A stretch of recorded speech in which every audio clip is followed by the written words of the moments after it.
Darkness falls over a fog-shrouded manor, where a single letter, sealed with a mysterious spiral, lands on Hercule Poirot's desk. It whispers of a secret, so shocking it could shatter the legacy of Agatha Christie herself, a secret tied to her infamous 1926 disappearance. Why did the Queen of Mystery vanish for 11 days?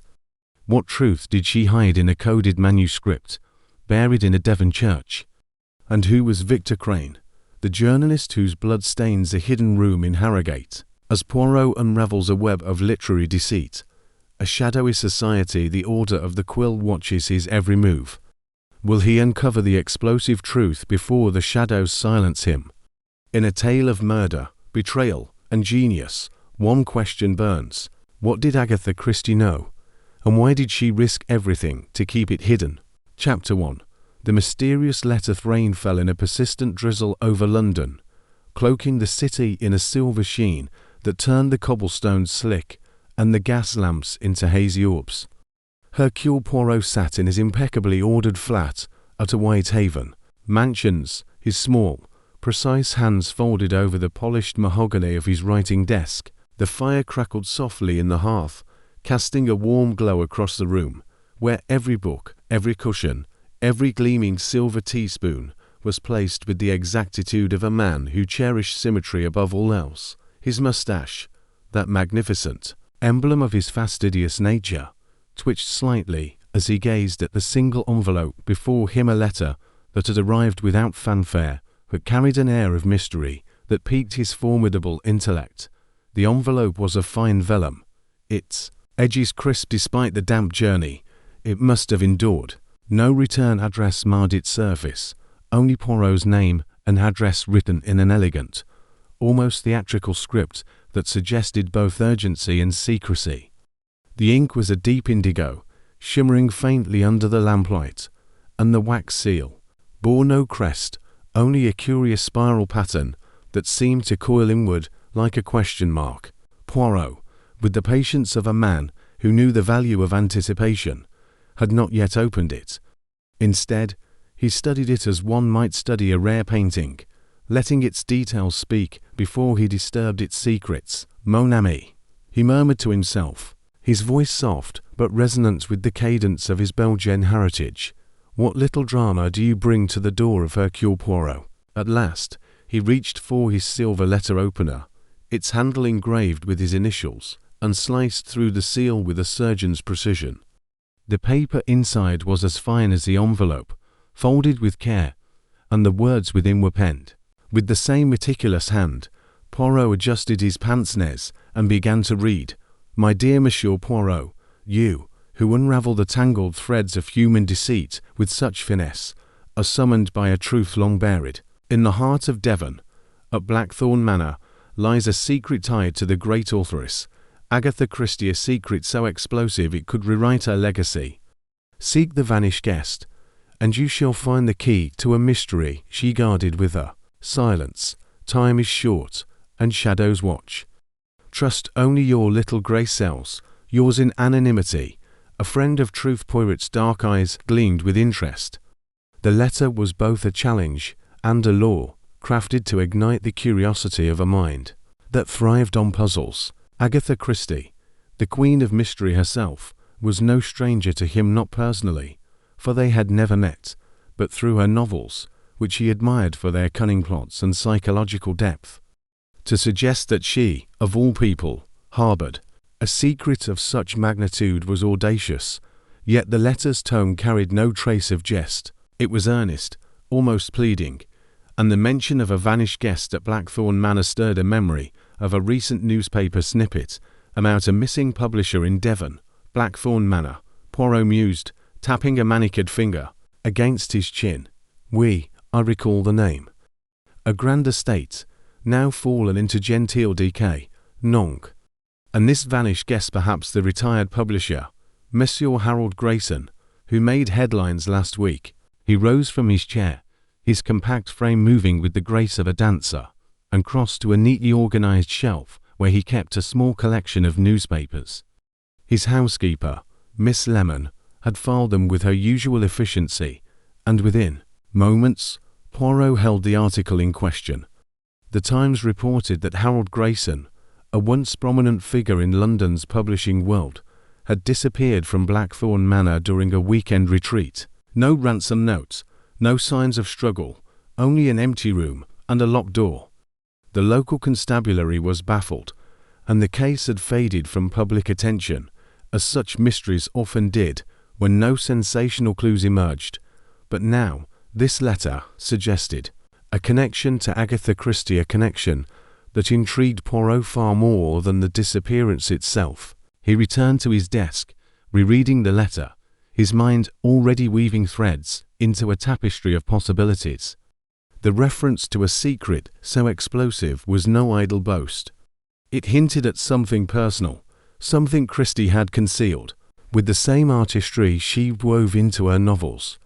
And the warning, "Shadows watch," carried a chill that even the fire's warmth could not dispel. Poirot's decision was made before the clock on the mantel struck 6. He would travel to Devon, to Blackthorn Manor, and uncover the truth behind this enigmatic summons.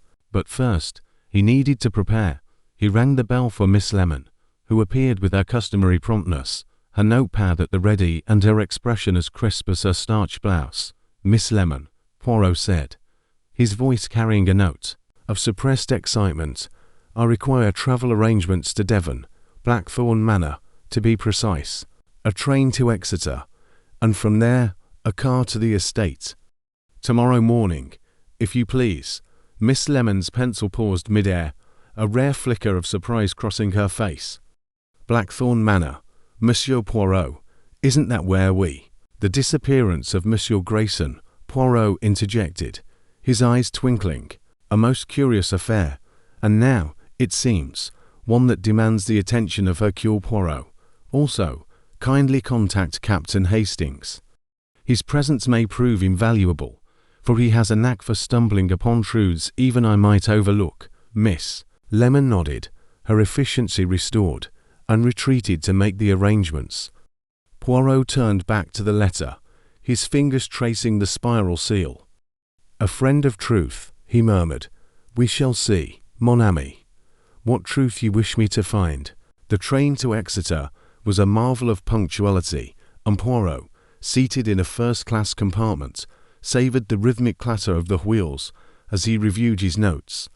Captain Hastings, ever the loyal companion, sat opposite, his boyish enthusiasm undimmed by the years. His sandy hair was slightly greyer now, but his eyes sparkled with anticipation as he leaned forward, clutching a thermos of tea. "I say, Poirot," Hastings began, his voice brimming with curiosity, "this letter business is dashed peculiar. Agatha Christie, of all people. Do you really think there's something to it, or is it some crank playing a prank?" Poirot's moustache quivered with a faint smile. "Mon cher Hastings, a prankster does not choose vellum so fine, nor write with such elegance. No, this is no jest.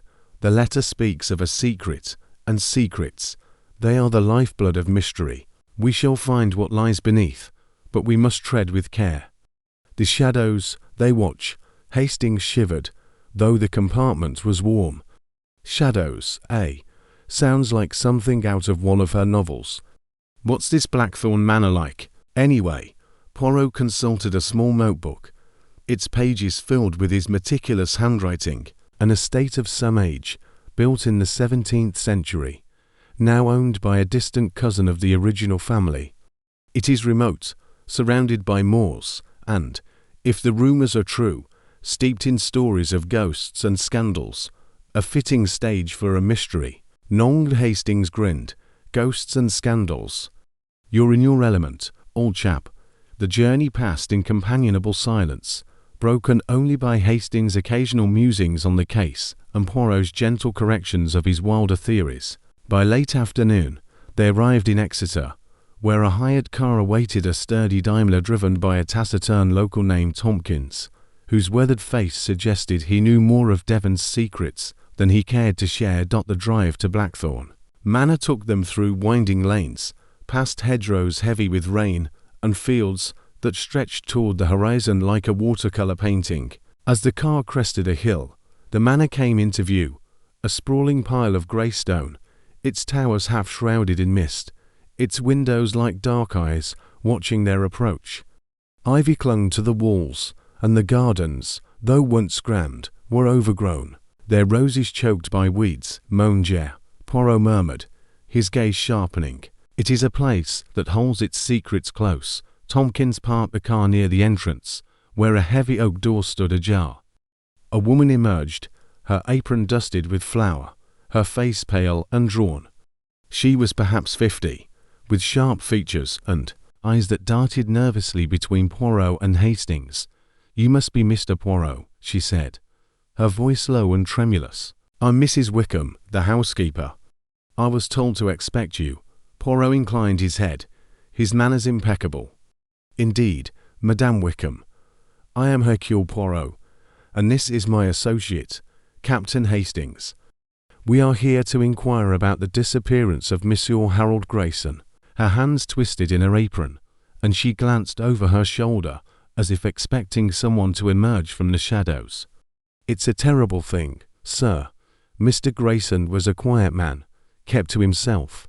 Then one morning, his room was empty, his bed not slept in. The police came, but they found nothing. It's as if he vanished into the mist." Poirot's eyes narrowed, taking in her agitation. "And yet, madame, you seem troubled by more than his absence. Is there something you wish to share with Poirot?" Mrs. Wickham hesitated, then lowered her voice to a whisper. "There's things in this house, sir. Things that don't feel right. Mr. Grayson was looking into old papers about the manor's history. He said something about a writer, a lady writer, and a secret she left behind. I didn't understand it, but he was frightened, sir, frightened out of his wits." Hastings raised an eyebrow, but Poirot's expression remained serene. "Merci, madame.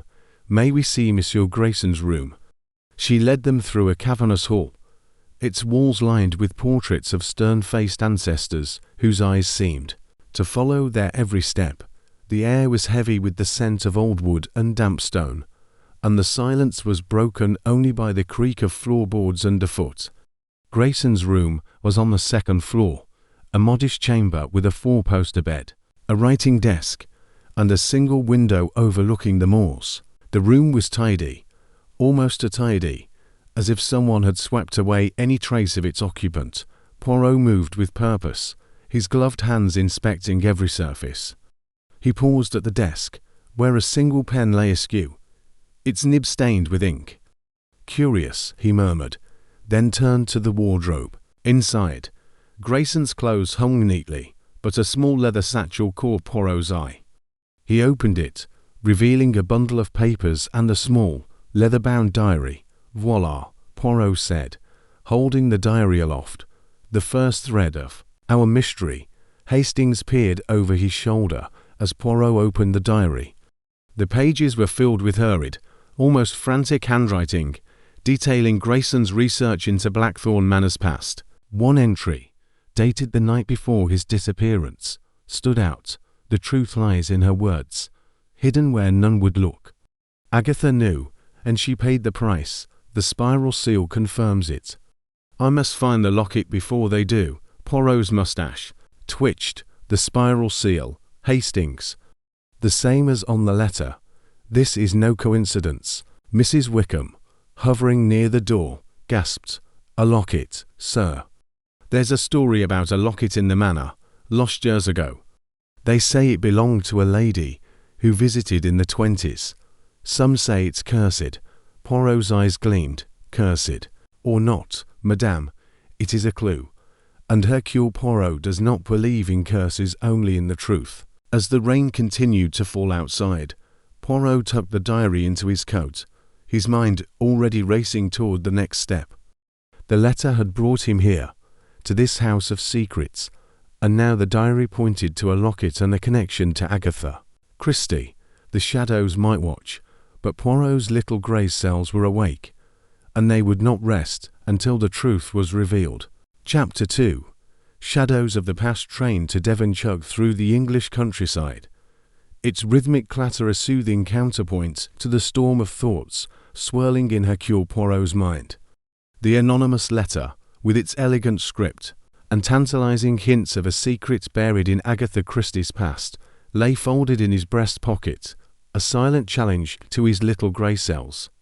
The Devon Manor, described in the letter as a place of whispers and shadows, awaited him, and, with it, the promise of a mystery unlike any he had tackled before. Poirot adjusted his perfectly knotted tie, his moustache twitching as he gazed out at the rolling hills, their emerald slopes dappled with the golden light of late afternoon. The station at Ashfield was little more than a wooden platform, kissed by the salt-tinged breeze from the nearby coast. Poirot stepped off the train, his polished shoes crunching on the gravel, and scanned the scene. A lone porter, his cap askew, leaned against a lamppost, eyed the dapper detective with mild curiosity. Poirot, ever the observer, noted the man's calloused hands and the faint scent of pipe tobacco clinging to his coat. "Monsieur," Poirot said, his voice precise yet warm, "I seek transport to Blackthorn Manor. Is there a carriage or, perhaps, an automobile?" The porter scratched his chin, squinting. "Blackthorn, eh? Ain't many go up there. Old place, full o' ghosts, they say. You'll find Tom's taxi round the corner beat up Ford. Can't miss it." Poirot tipped his hat, his mind already cataloguing the porter's words. Ghosts, they say. Superstition, perhaps, but often such tales mask truths too uncomfortable for daylight. He found the taxi, a rattling contraption that seemed to protest every turn of its engine. Tom, the driver, was a wiry man with a face like weathered leather, his eyes darting to Poirot's impeccable suit. "Blackthorn Manor," Tom said, raising an eyebrow. "Hope you ain't staying long. Folks say it's cursed since the old days. Cursed." Poirot's tone was light, inviting elaboration without demand. Tom shrugged, starting the engine with a cough. "Just talk, disappearances, strange lights, that sort o' thing. Been that way since I was a lad. Mind, I ain't one for gossip, but you're a fancy sort, don't seem the type to poke around haunted houses." Poirot smiled, his eyes gleaming. The house, it may be haunted, but Hercule Poirot fears only the disorder of an unsolved puzzle. The drive to Blackthorn Manor wound through narrow lanes, hedgerows bursting with wild flowers that swayed in the breeze. The manor itself loomed at the end of a gravel drive, its grey stone facade half swallowed by ivy. Its windows like dark eyes watching Poirot's approach. The air carried a chill, despite the summer warmth, and the distant cry of a gull added an eerie note to the silence.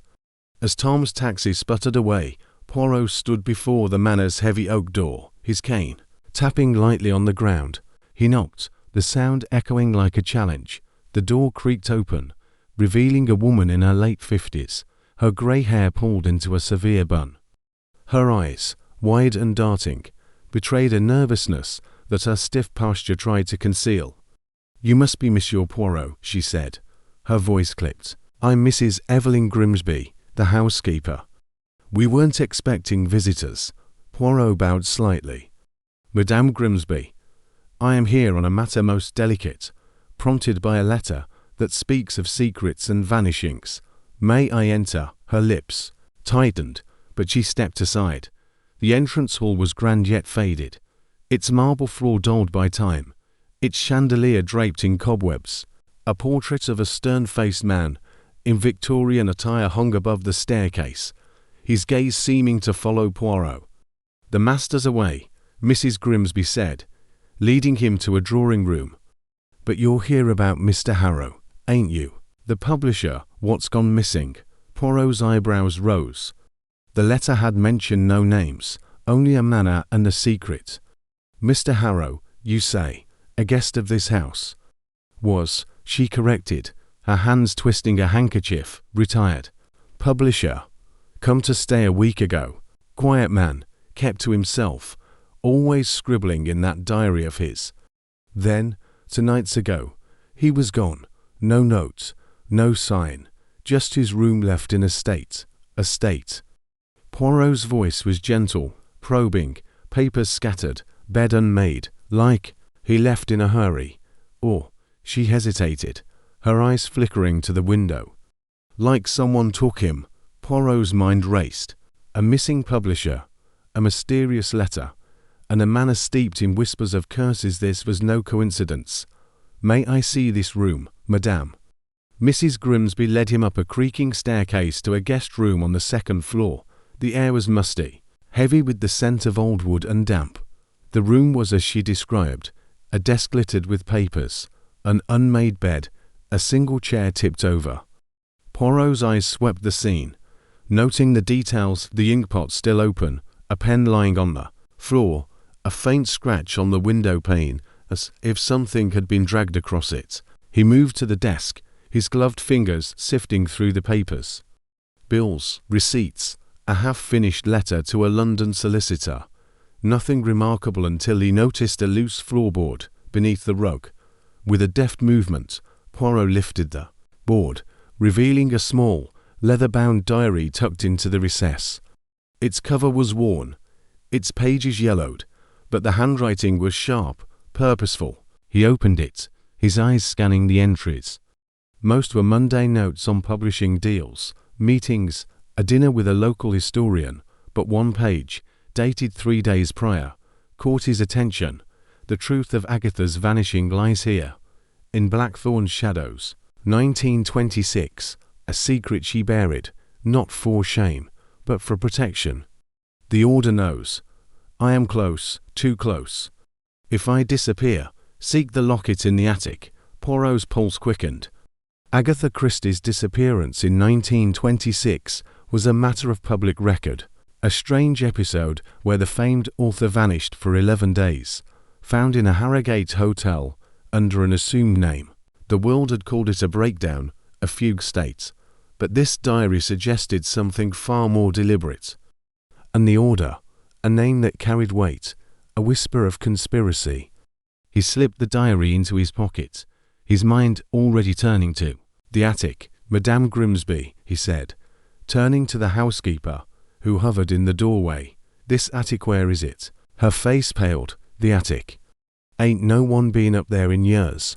Full of junk, it is. Why'd you want to go poking around?" Poirot's smile was disarming. "A whim, madame. Hercule Poirot is nothing if not thorough." Reluctantly, she pointed him to a narrow staircase at the end of the hall. The attic door was locked, but a quick twist of his pocket knife kept for such occasions sprang the rusty bolt. The attic was a cavern of shadows, dust motes dancing in the slivers of light that pierced the boarded windows. Trunks and crates were piled haphazardly, their contents spilling like secrets: old dresses, cracked mirrors, a child's rocking horse with one glassy eye missing. Poirot moved with purpose, his cane tapping softly as he searched in a corner. Beneath a moth-eaten blanket, he found a small wooden box, its lid carved with a cresta hawk clutching a quill. His fingers traced the design, committing it to memory. Inside the box lay a locket, gold and heavy, its surface engraved with the same crest. He opened it, expecting a photograph, but found only a folded scrap of paper, brittle with age. The words, written in a hurried hand, read, "Agatha's. Truth is in the silence. Find the stranger of 26. Poirot's mind raced. The stranger. The diary's cryptic references. The locket's crest. This was no mere scandal. It was a puzzle with roots deep in the past, tangled with Agatha Christie's own hand. He pocketed the locket and descended to the drawing room, where Mrs. Grimsby waited, her eyes wary. "Madame," he said, his tone grave, "you spoke of Mr. Harrow's disappearance. Were there others, in the past, who vanished from this manner?" She hesitated, then nodded. "Years ago, before my time. A maid, they said, back in the 20s, never found her. And, well, there's talk of others. Blackthorn's got a reputation, monsieur. Folks don't like to stay long. And in 1926. Poirot pressed, his eyes sharp. "What do you know of that year?" Her hands stilled, the handkerchief dropping to her lap. "I was a girl then, but I heard things. That was the year Mrs. Christie went missing, wasn't it? Folks in the village said she was seen near Blackthorn, though no one could prove it. There was a man with her, they said, a stranger, not from these parts, tall, with a scar on his cheek. Never saw him again after that. Poirot's heart quickened. A stranger in 1926, tied to Agatha's disappearance. The diary's words echoed in his mind, a secret she buried, not for shame, but for protection. He thanked Mrs. Grimsby and stepped outside. The evening air cool against his skin. The village of Ashfield lay a mile down the lane, its lights twinkling in the dusk. If answers were to be found, they would be there, among the gossip and memories of those who had lived through 1926. The village pub, the Rusty Anchor, was a low-beamed building with a fire crackling in the hearth.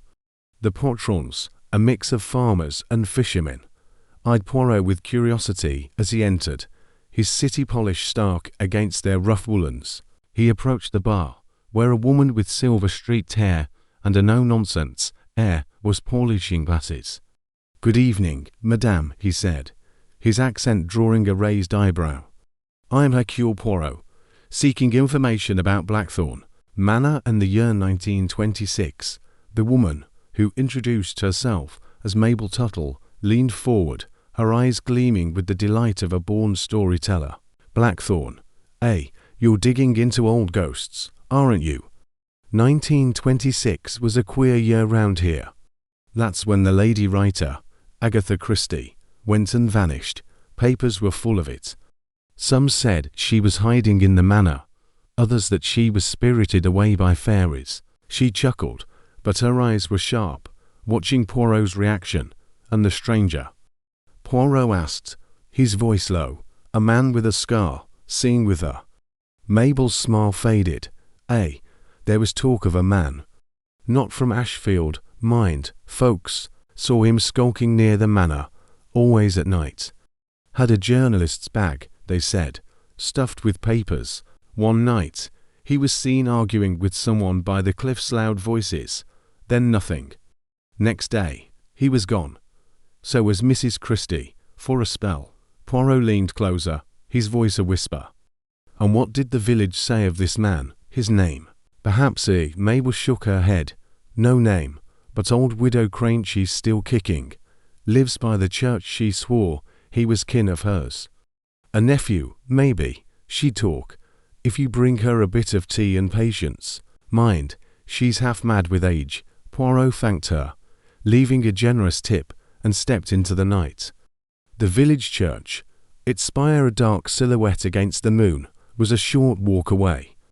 Widow Crane's cottage sat in its shadow, a squat building with a garden overrun by nettles. He knocked, and after a long pause, the door opened to reveal a woman so ancient she seemed part of the earth itself. Her eyes, clouded but sharp, fixed on Poirot. "You're the fancy man asking questions," she croaked, waving him inside. The cottage smelled of lavender and damp, its walls lined with faded photographs. She poured tea from a chipped pot, her hands trembling. "Mabel sent you, didn't she?" "About 1926, Poirot nodded, producing the locket. "Madame Crane, this was found in Blackthorn Manor. It speaks of a stranger, perhaps your kin, a man, with a scar, seen with Agatha Christie." Her eyes widened, and she clutched the locket, her fingers tracing the crest. "This was Victor's, my nephew, Victor Crane. He was a writer, always chasing stories. In 26, he came here, said he was onto something big, something about books, stolen once. He met with that Christie woman, said she knew things. Then, he was gone. They said he drowned, but I never believed it. Victor was careful, sharp as a tack." Poirot's mind raced. Victor Crane, a journalist, tied to Agatha's disappearance, the diary's mention of Agatha's truth, the locket's crest, a clue to a family or organization. "Madame," he said gently, "did Victor speak of an order? Or a secret society?" Widow Crane's face darkened. "He did, called it the Order of the Quill, said they were powerful folk, publishers and writers, guarding their secrets like dragons. He was scared, but he wouldn't stop. Said Mrs. Christie was helping him, that she'd seen something she shouldn't. Poirot's heart pounded. The order of the Quiller name that carried the weight of conspiracy, of power wielded in the shadows. He thanked Widow Crane, leaving her with the locket and a promise to seek justice for Victor. As he walked back to the manor, the moon casting long shadows, he felt the weight of the mystery deepen. Agatha Christie's disappearance was no mere breakdown. It was a calculated move, a shield for a truth too dangerous to reveal. The diary, the locket, the stranger, they were pieces of a puzzle, and Poirot vowed to trace the crest's origins, to uncover the family or society it represented. Back at the manor, Mrs. Grimsby was waiting, her face pale. "You've been to the village," she said, her voice trembling. "You're stirring things up, monsieur. Be careful. Blackthorn's got eyes, and they don't like strangers." Poirot smiled, his eyes gleaming with resolve. "Madame, Hercule Poirot is no stranger to danger. The truth, it hides in the shadows, but I shall bring it to the light." As he retired to his room, the diary and locket safe in his possession, Poirot sat by the window, the Devon night alive with whispers. The crest, the order, Victor Crane, each was a thread in a tapestry woven by Agatha Christie herself. Tomorrow, he would seek the family behind the crest, the Haverfords, and unravel the next piece of this extraordinary puzzle. For now, he closed his eyes, his little grey cells humming, ready to face the shadows of the past. Chapter 3. The crest's clued Devon countryside stretched before Hercule Poirot like a canvas of rolling emerald hills, kissed by the morning mist that clung to the hedgerows. His polished shoes crunched against the gravel path leading to Haverford Hall, a crumbling relic of aristocratic grandeur that furrowed in a secluded valley. The locket, its unfamiliar crest glinting faintly in his gloved hand, weighed heavier than its modest size suggested. It was no mere trinket, it was a key, also Poirot suspected, to unlocking the enigma of Agatha Christie's long-buried secrets. The manor loomed ahead, its ivy-clad walls sagging under the weight of time. The crest, a curious design of a quill, crossed with a dagger beneath a crescent moon, had sparked a flicker of recognition in Poirot's meticulous mind, though he could not yet place it. The diary he'd found in the vanished publisher's room had been frustratingly vague, its cryptic entries hinting at a scandal tied to Agatha's infamous disappearance in 1926. The locket, discovered in the manor's attic, was the first tangible clue, and Poirot's little grey cells hummed with anticipation. As he approached the wrought iron gates, a gust of wind rattled the skeletal branches of an ancient yew tree, and Poirot adjusted his Homburg hat with a fastidious flick. The gates creaked open, revealing a gaunt figure in a black shawl, Mrs. Tilling, the housekeeper who had greeted him at the Devon manor days earlier. Her eyes, sharp and wary, darted to the locket in his hand. "Monsieur Poirot," she said, her voice a low quiver, "you've returned." "I'd hoped you wouldn't." Poirot raised an eyebrow, his moustache twitching. "Madame, when the truth beckons, Hercule Poirot does not turn away. This locket, its crest, is known to you, non?" Mrs. Tilling's lips tightened, and she gestured for him to follow her into the shadowed foyer of Haverford Hall. The air inside was heavy with the scent of damp wood and faded lavender. "The Haverfords," she whispered, glancing toward the grand staircase as if expecting eavesdroppers. "They don't take kindly to strangers poking into their past.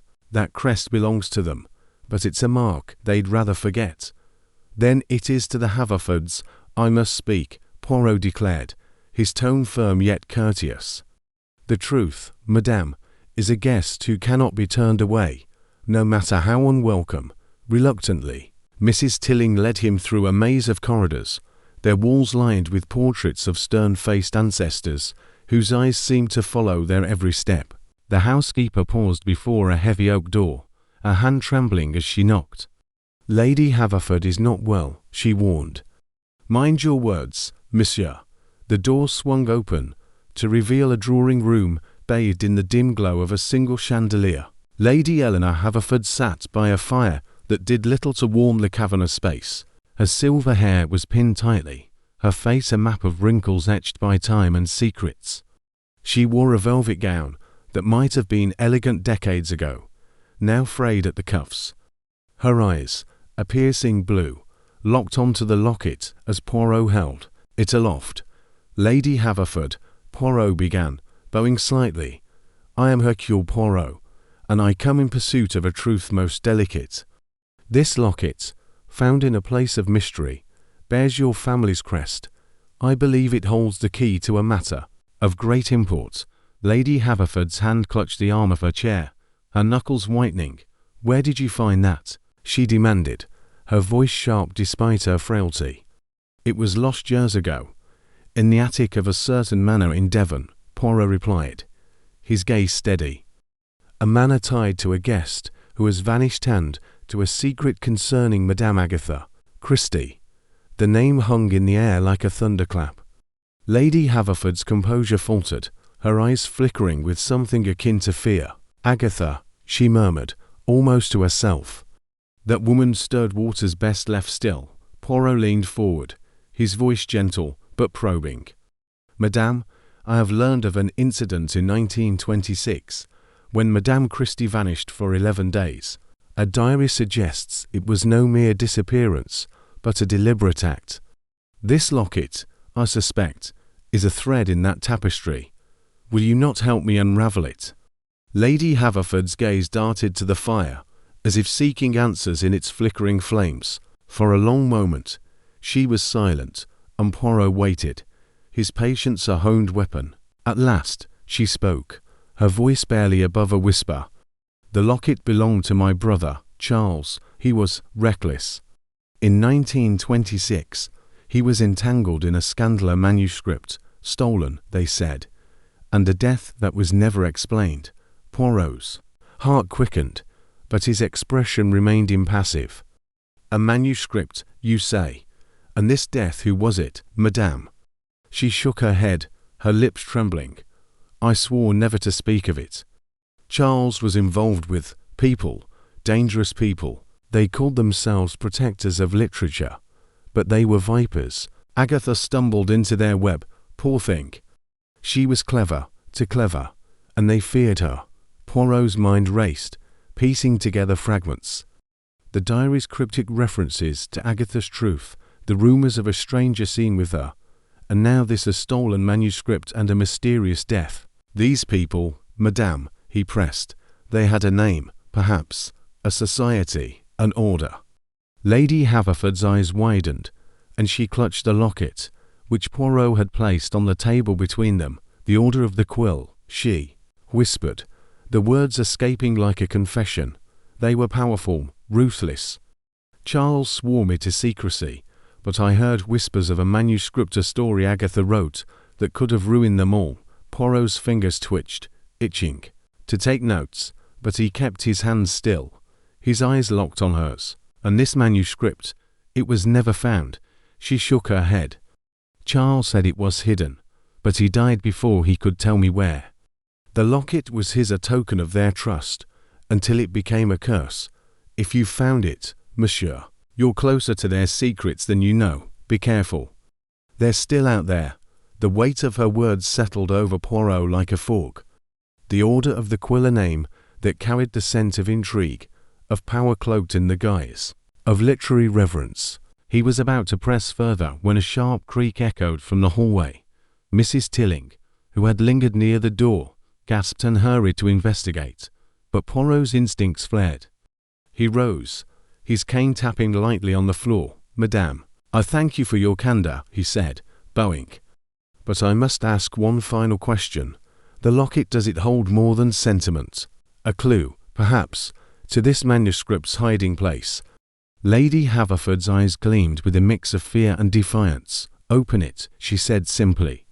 Charles was fond of puzzles. Poirot's gloved fingers deftly unclasped the locket. Inside, nestled against a faded velvet lining, was a tiny slip of paper, no larger than a postage stamp. Inscribed in minute script were the words, "Seek the quill's shadow where the river bends." His pulse quickened. A riddle, a map to the truth. Before he could speak, a shadow moved in the doorway, a tall, cloaked figure, their face obscured by the dim light. Mrs. Tilling's scream pierced the air, and the figure vanished into the corridor. Poirot sprang forward, his agility belying his fastidious appearance, but the hallway was empty, save for the echo of retreating footsteps. "Madame Tilling," Poirot called, returning to the drawing-room. "What did you see?" The housekeeper, pale and trembling, clutched her shawl. "A man, monsieur, or a ghost?"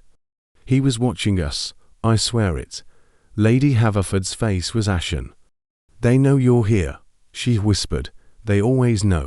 Poirot's mind whirred, cataloguing every detail: the crest, the locket, the riddle, the order, and now this shadowy watcher. He was not a man to fear phantoms, but the chill in the room was undeniable. "Madame, I assure you, Hercule Poirot does not yield to shadows," he said, his voice steady. "I will find this manuscript, and I will uncover Agatha's truth." As he left Haverford Hall, the locket safely tucked in his pocket, Poirot's gaze swept the grounds. The yew trees swayed in the wind, their branches casting long, quill-like shadows across the lawn. He paused, his eyes narrowing. There, near the gate, a glint of metal caught his eye: a cigarette case, half buried in the grass. He knelt, careful not to disturb the scene, and extracted it. The initials VC were engraved on its surface. Victor Crane, the journalist rumoured to have been seen with Agatha in 1926. Poirot's lips curved into a faint smile. The little grey cells were at work, and the puzzle was beginning to take shape. He returned to his hotel in Exeter, a modest but elegant establishment overlooking the River Exe.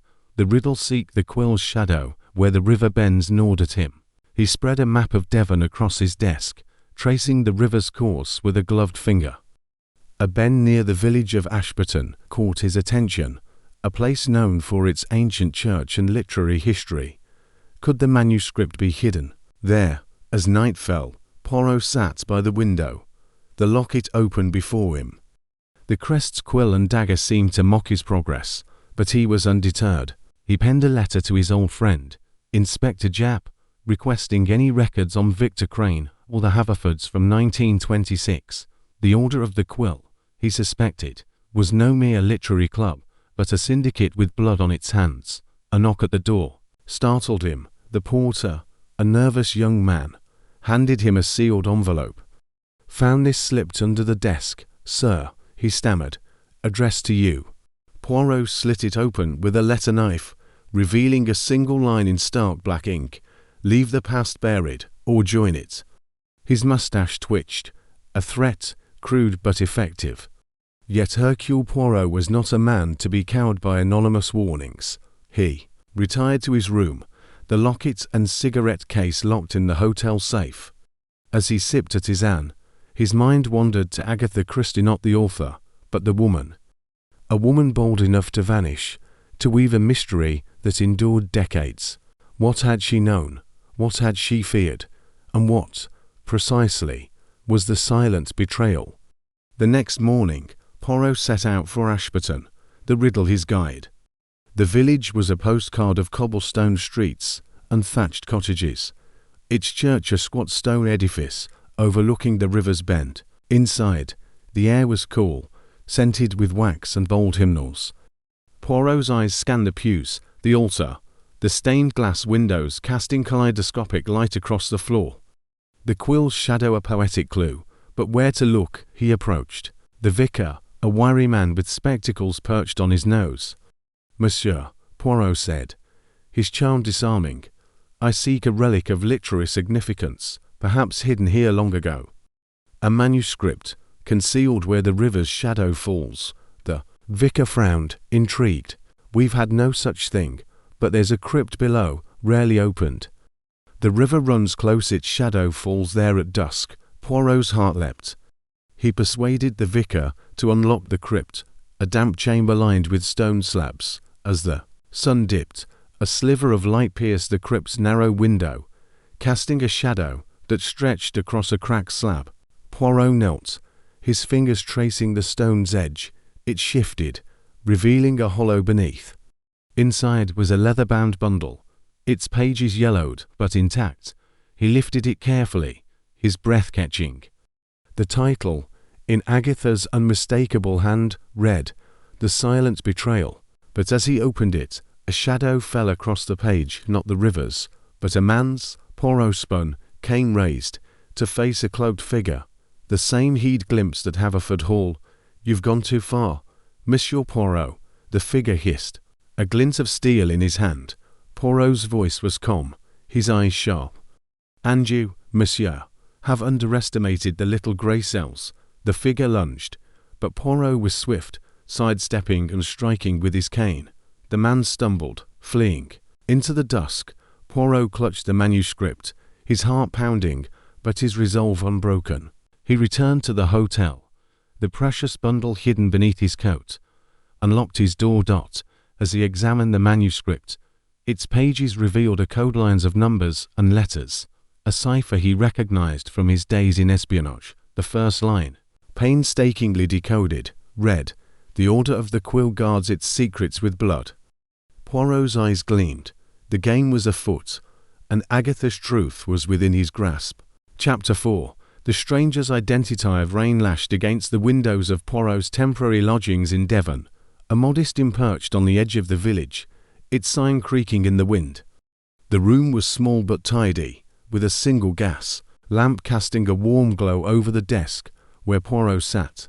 The stolen photograph from the Haverford estate spread before him. The image was grainy, its edges frayed, but the faces were unmistakable. A young Agatha Christie, her expression taut with something akin to fear, stood beside a man Poirot now knew as Victor Crane, a journalist who had vanished in 1926. The locket with the Haverford crest lay beside the photograph, its intricate design glinting faintly in the lamplight. Poirot's little grey cells hummed with purpose, piecing together the fragments of a puzzle that seemed to grow more intricate with each passing hour.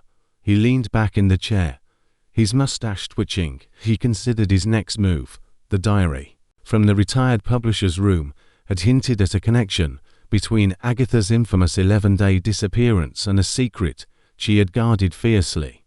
The villagers' gossip about a stranger seen with her in 1926 had led to the locket, and the locket to the Haverfords. Now, this photograph confirmed that Victor Crane was no mere bystander in Agatha's story. But who was he, truly, and why had his name been erased from history, leaving only whispers and shadows? Poirot's first task was to uncover Crane's identity beyond the vague label of journalist. The man's disappearance coincided too neatly with Agatha's own, and the Haverford crest suggested a deeper entanglement with forces that preferred to remain hidden. Poirot's instincts told him that Crane's fate was the key to unlocking Agatha's secret, but he needed evidence, tangible, irrefutable evidence. He resolved to visit the archives of the Devon Chronicle, the local newspaper where Crane had reportedly worked before his vanishing. If anyone had records of his investigations, it would be there. The next morning, the rain had softened to a drizzle, and Poirot, clad in his impeccable overcoat and hat, made his way to the newspaper's office in Exeter. The building was a squat, red brick structure, its windows fogged with age and neglect. Inside, the air smelled of ink and dust, and a harried clerk glanced up from a cluttered desk. "Monsieur," Poirot began, his voice smooth as velvet, "I am Hercule Poirot, a private investigator of some repute. I seek information about a journalist who worked here in 1926. His name was Victor Crane." The clerk, a young man with ink-stained fingers, blinked at the name. "Crane doesn't ring a bell. We've got stacks of old records, but they're a mess. Nobody's gone through them in years." Poirot's eyes gleamed with determination. "Then, mon ami, you will permit me to examine these records myself." "It is a matter of great importance." The clerk hesitated, then shrugged. "Suit yourself. The archives are in the basement." "Watch your step, it's a bit of a maze down there." The basement was indeed a labyrinth, with shelves sagging under the weight of yellowed newspapers, ledgers, and forgotten correspondence. Poirot, undeterred, began his search, his gloved hands moving with precision as he sifted through decades of history. Hours passed, the only sound the rustle of paper and the occasional drip of water from a leaky pipe. At last he found it, a slim file labelled Victor Crane, staff writer 1924 to 1926. The file was disappointingly thin, containing only a few pay stubs, a grainy staff photograph, and a handful of articles. But one article caught Poirot's eye. Its headline bold, "Despite the faded ink, the shadow of fraud, a literary conspiracy unravelled." The byline read Victor Crane. The piece was a scathing expose, accusing a prominent London publisher, Reginald Blackwood Sr., of orchestrating a scheme to forge and sell manuscripts under false names. The article hinted at a network of influential figures, publishers, critics, even authors who profited from the deception. It ended abruptly, with a note that the series would continue in the next edition, but there was no next edition. At least not from Crane. Poirot's pulse quickened. Blackwood. The name resonated with the diary's cryptic references to a powerful man who had silenced a truth seeker. Could Blackwood Sr. be the architect of Crane's disappearance? And was Agatha, knowingly or not, entangled in this web? As Poirot closed the file, a shadow fell across the desk. He turned to find a woman standing in the doorway, her face half hidden by a wide-brimmed hat. She was tall, with sharp cheekbones and eyes that seemed to pierce through him. "You're digging where you shouldn't," she said, her voice low and measured. Victor Crane is a name best left buried. Poirot rose, his demeanour unruffled.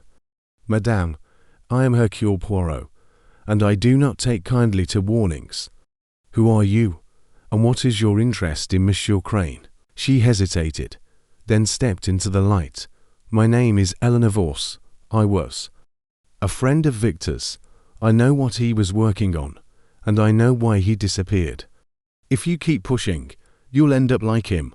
Poirot's eyes narrowed. "Then enlighten me, Mademoiselle Vos. What was Victor Crane pursuing that cost him his life?"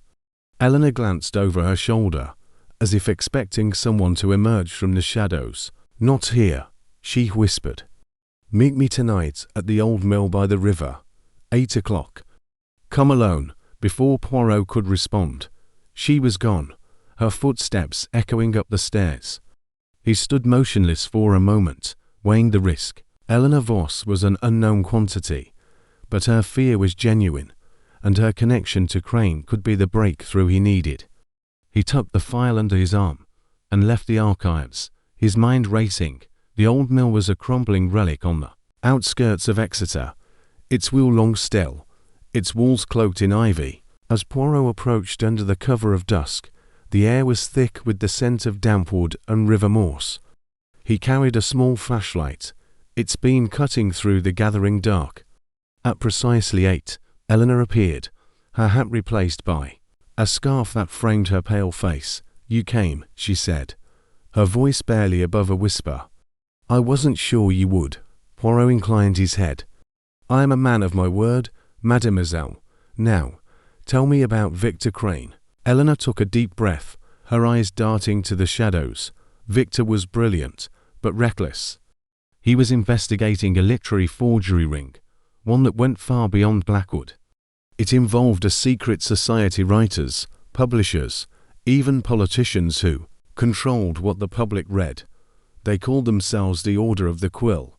Victor believed they were stealing unpublished manuscripts, forging them, and selling them as works by famous authors. He thought Agatha Christie was a victim, that one of her early works had been stolen and sold under another name. Poirot's mustache twitched. "And Madame Christie, did she know of this?" Eleanor nodded. "Victor met her in 1926, just before he vanished.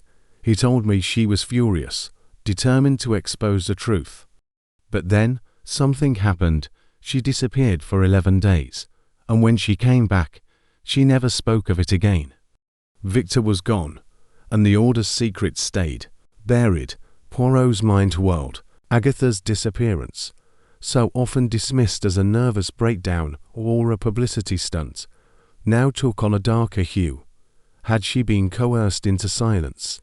Or had she chosen to retreat, protecting something or someone before he could press further. A twig snapped in the darkness. Eleanor froze, her hand clutching Poirot's arm. "They're here," she whispered. "The order. They've been watching me ever since I started asking questions." Poirot's hand slipped into his pocket, gripping the small revolver he carried for emergencies. "Stay behind me, mademoiselle," he murmured, but before he could act, a figure lunged from the shadows, a glint of steel in their hand. Poirot dodged, pulling Eleanor with him as a knife sliced through the air where he'd stood. The attacker, cloaked in black, vanished into the night as quickly as they'd appeared. Eleanor was trembling, her breath ragged. "They'll kill us both," she gasped. "You have to stop, Poirot." "Non," he said firmly, helping her to her feet. "Hercule Poirot does not yield to threats. But you, mademoiselle, must be careful. Return to your home and speak to no one of this meeting." Eleanor nodded, her face pale. "There's one more thing," she said, fumbling in her pocket. She pressed a small, crumpled note into his hand.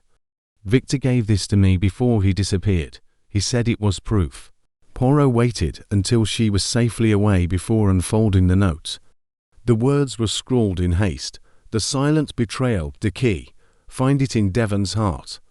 Trust no one." The handwriting matched the diaries, confirming Crane's authorship. But what was the silent betrayal? A manuscript, a code. And where was Devon's heart?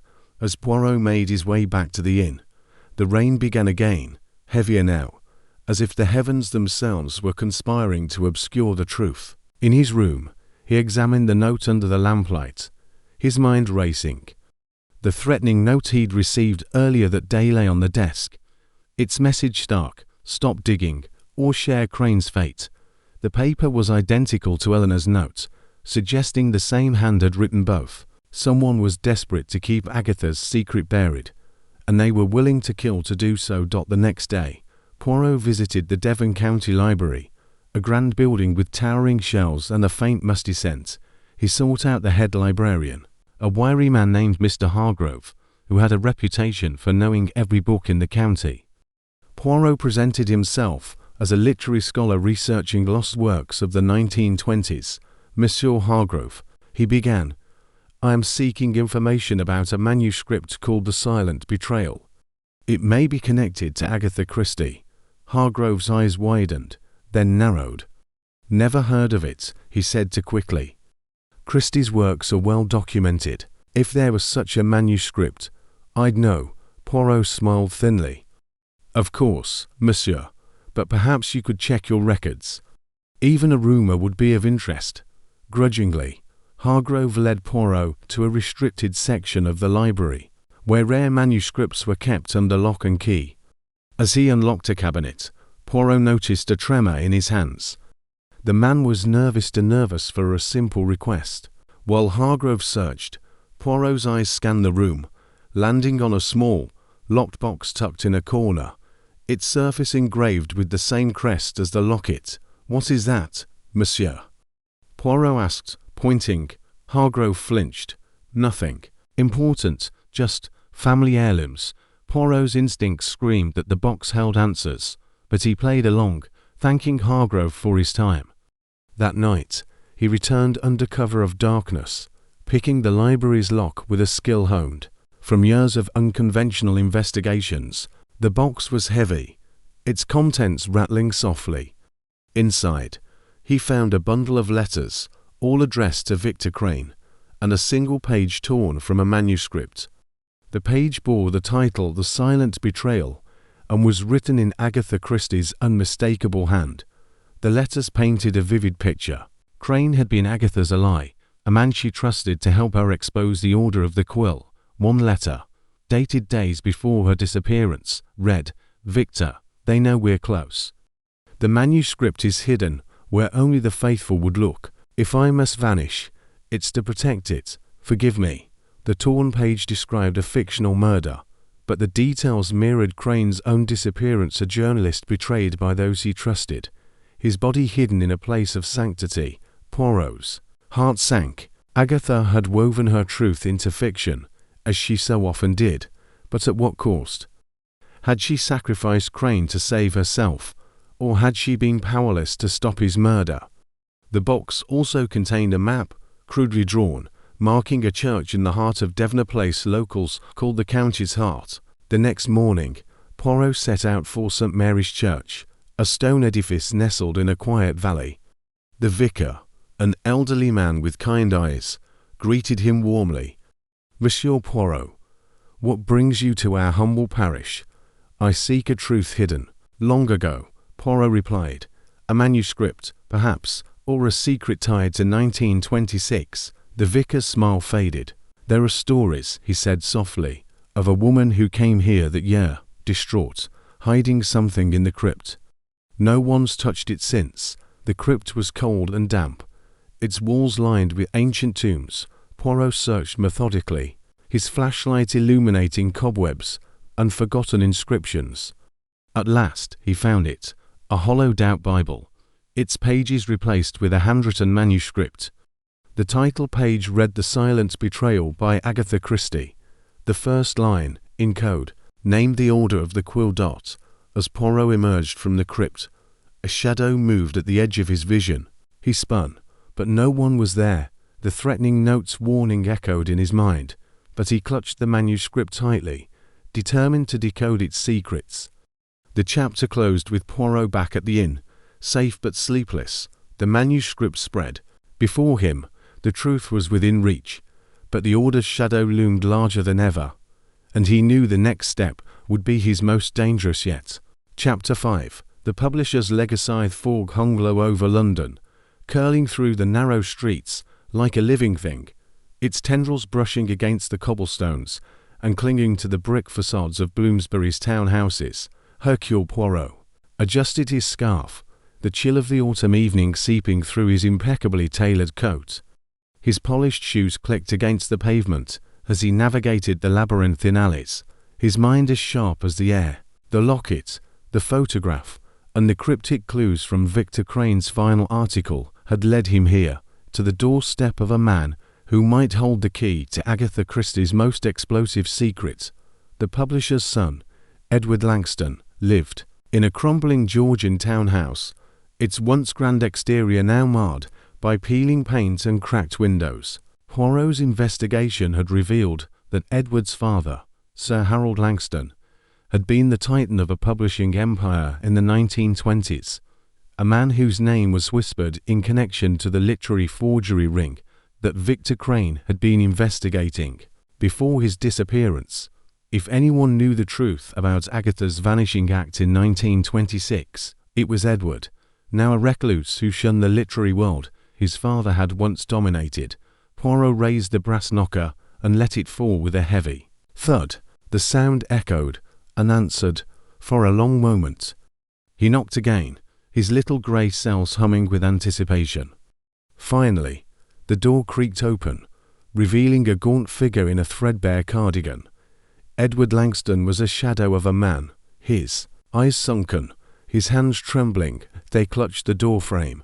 He looked as though the weight of decades had pressed him into the ground. "Monsieur Langston," Poirot said, his voice smooth but firm, his Belgian accent lending an air of authority. "I am Hercule Poirot, private investigator. I wish to speak with you about a matter of great importance." Edward's eyes darted nervously, scanning the street behind Poirot. "I don't see visitors," he muttered, his voice barely above a whisper. "Whatever you want, I can't help you." "On the contrary, monsieur," Poirot said, stepping forward just enough to prevent the door from closing. "I believe you are precisely the man who can help me. It concerns your father, Sir Harold Langston, and the certain incident in 1926. The mention of his father's name made Edward flinch, as though Poirot had struck him. His hands tightened on the doorframe, and for a moment, Poirot thought he might slam the door shut. But something in Edward's expression shifted, a flicker of resignation, perhaps, or fear. He stepped back, gesturing for Poirot to enter. The interior of the townhouse was as dilapidated as its exterior.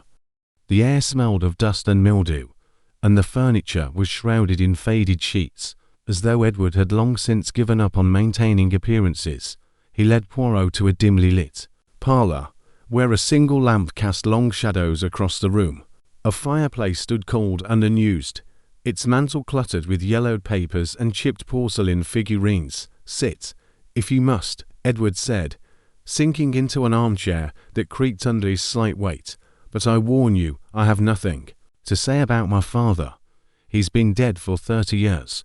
Poirot settled into a chair opposite, his posture impeccable despite the sagging cushions. "It is not your father's life that interests me, Monsieur Langston, but his actions in 1926, specifically his dealings with a journalist named Victor Crane and a certain lady novelist who vanished for 11 days. Edward's face paled, his hands twitching in his lap. "I don't know what you're talking about," he said, but his voice lacked conviction.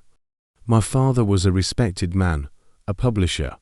He didn't deal with journalists or poor novelists, not in the way you're implying." Poirot leaned forward, his mustache twitching slightly as he fixed Edward with a piercing gaze. Come, monsieur, let us not play games. I have in my possession a photograph, taken in 1926, showing Agatha Christie with Victor Crane. I have also read Crane's final article, which accuses your father of involvement in a scheme most unsavory, a scheme to steal unpublished manuscripts and pass them off as the work of others. I believe you no more than you claim." Edward's eyes widened, and he gripped the arms of his chair. "You're mad," he whispered. "That's all nonsense. My father was no thief." "Then perhaps you can explain why Victor Crane disappeared. The same year your father's publishing house saw a sudden surge in best-selling novels that bore no resemblance to their supposed author's previous works." Poirot's tone was calm, but his words were sharp, each one landing like a dart. Edward opened his mouth, then closed it again. He stood abruptly, pacing to the window and peering through the grimy curtains, as though expecting to see someone lurking outside. "You don't understand," he said, his voice trembling.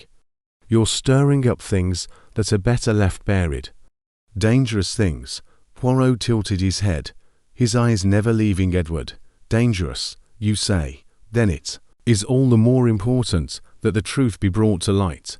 Tell me, Monsieur Langston, what happened the night Agatha Christie confronted your father? What secret was so grave that it drove her to vanish for 11 days? Edward turned, his face a mask of anguish. He sank back into his chair, his hands covering his face. "You don't know what you're asking," he said, his voice muffled. "If I tell you, they'll come for me. They'll come for us all." "Who, monsieur?" Poirot pressed, his voice gentle but insistent. "Who are they?" Edward's hands dropped, revealing eyes red with unshed tears. "The Order," he whispered. "The Order of the Quill. My father. He was one of them. They controlled everything: publishers, critics, even some authors. They decided who succeeded and who failed, and if anyone threatened their power." He trailed off, his gaze distant.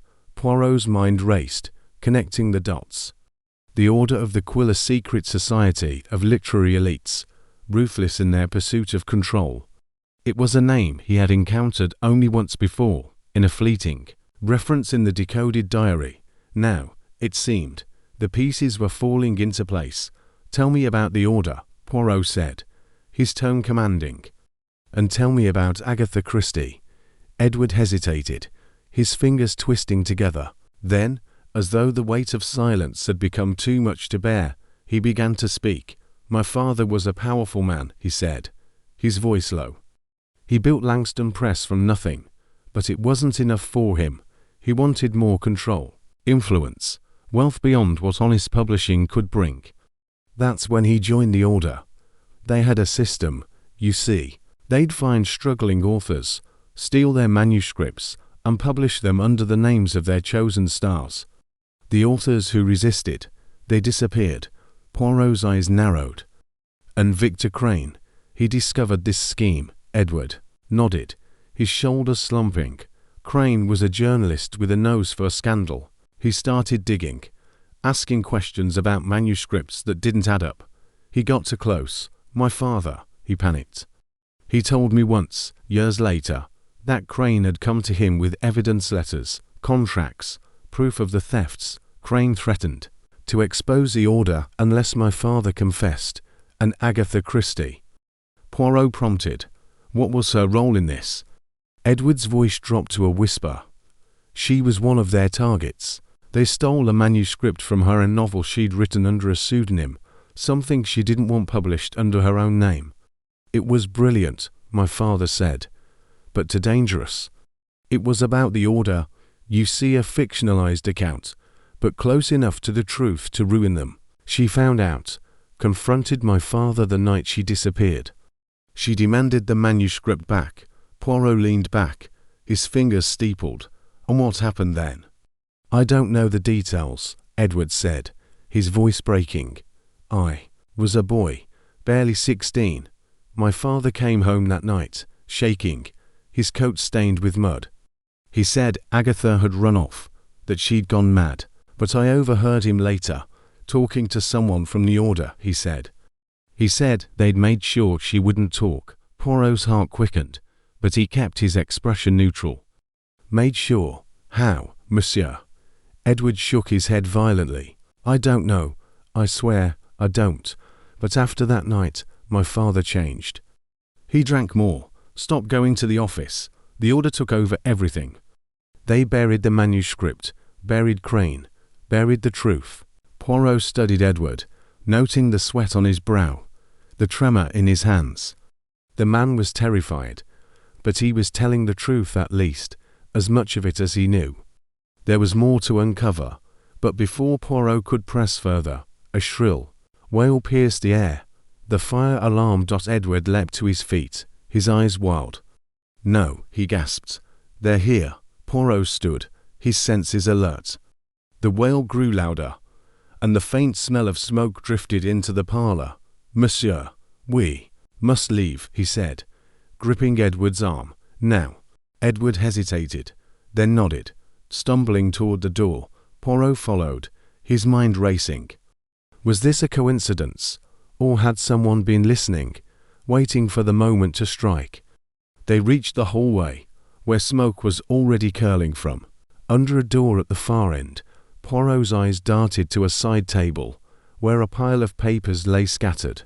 Among them, he spotted a singed fragment of a letter, its edges blackened, but the handwriting still legible. He snatched it up, tucking it into his pocket, as he pushed Edward toward the front door. The street outside was chaos. Neighbors spilled from their homes, shouting as a fire engine's siren wailed in the distance. Poirot guided Edward to a safe distance, his eyes scanning the crowd for any sign of a pursuer. A figure in a dark coat lingered at the edge of the street, their face obscured by a hat, but they vanished into the fog before Poirot could approach. Are you all right, monsieur? Poirot asked, turning to Edward. Edward nodded, though his face was ashen. They know, he whispered. They know I talked. Who, monsieur? The order. Poirot's voice was sharp, but Edward only shook his head, his eyes fixed on the burning townhouse. The fire brigade arrived, their hoses dousing the flames, but Poirot knew the damage was done. Whatever secrets remained in that house were likely lost. He reached into his pocket, feeling the singed letter fragment. It was a small victory, but perhaps enough to keep him on the trail. Come, he said to Edward, his tone firm. You'll stay somewhere safe tonight, and tomorrow we will speak again. Edward nodded numbly, allowing Poirot to lead him away from the chaos. As they walked, Poirot's mind churned, piecing together the fragments of the puzzle, the order, of the quill, Agatha's stolen manuscript, Victor Crane's death. It was all connected, a web of deceit spun across decades. And now, someone was desperate to keep it buried. Back at his hotel, Poirot sat at a small desk, the singed letter fragment spread before him.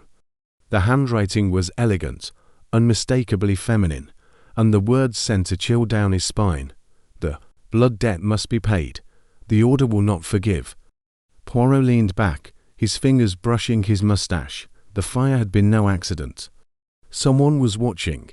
someone who knew he was close to the truth. But Hercule Poirot was not a man to be deterred. The little grey cells were at work, and they would not rest until Agatha's secret was laid bare. The night stretched on, the fog outside thickening, but Poirot's resolve only grew stronger.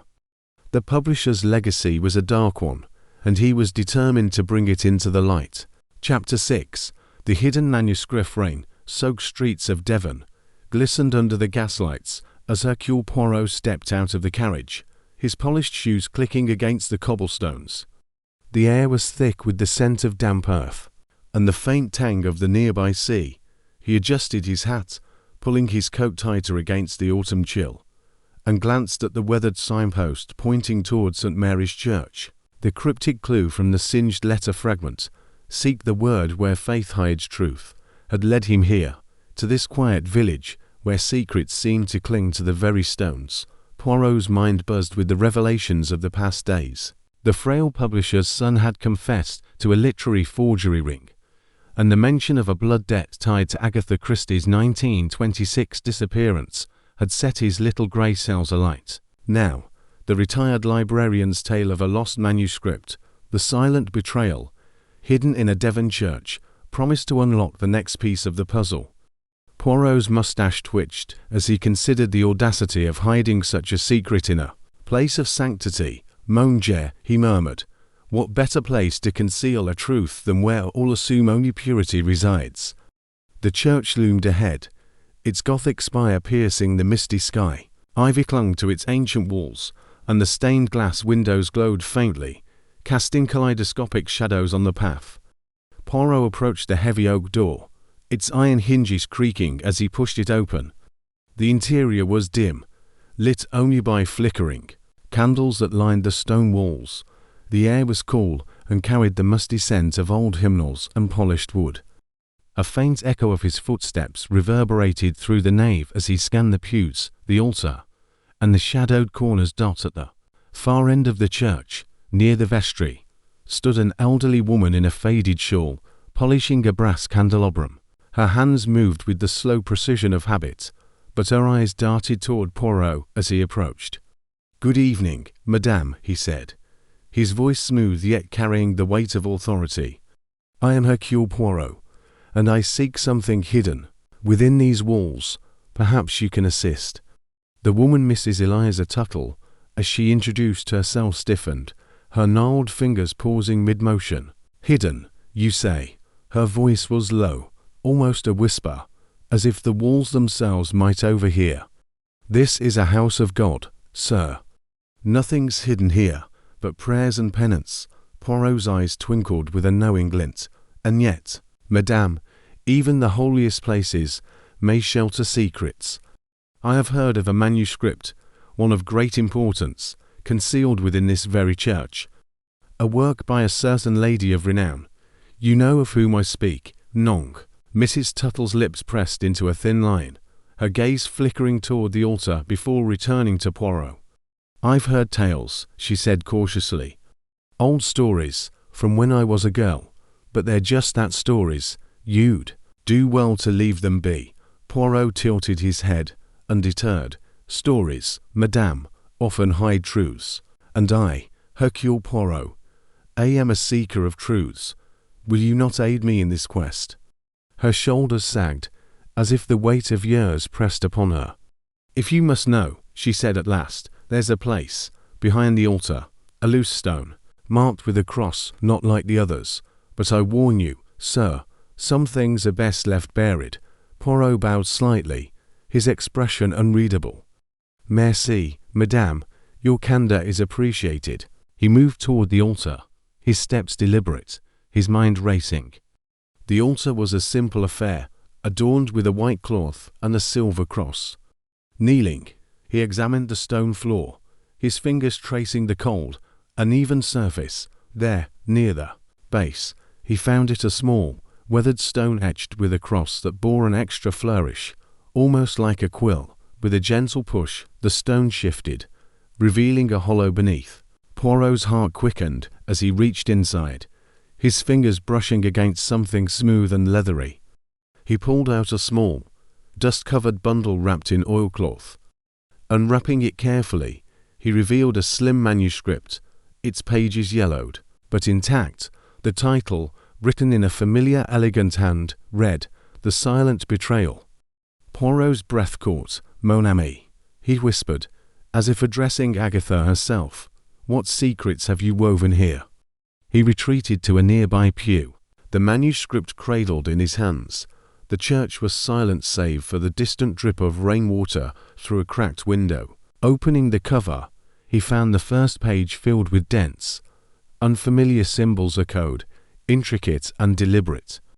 Poirot's eyes narrowed, a challenge. Then he murmured, "But Hercule Poirot is not so easily deterred." He pulled a small notebook from his coat, along with a pencil, and began to study the code.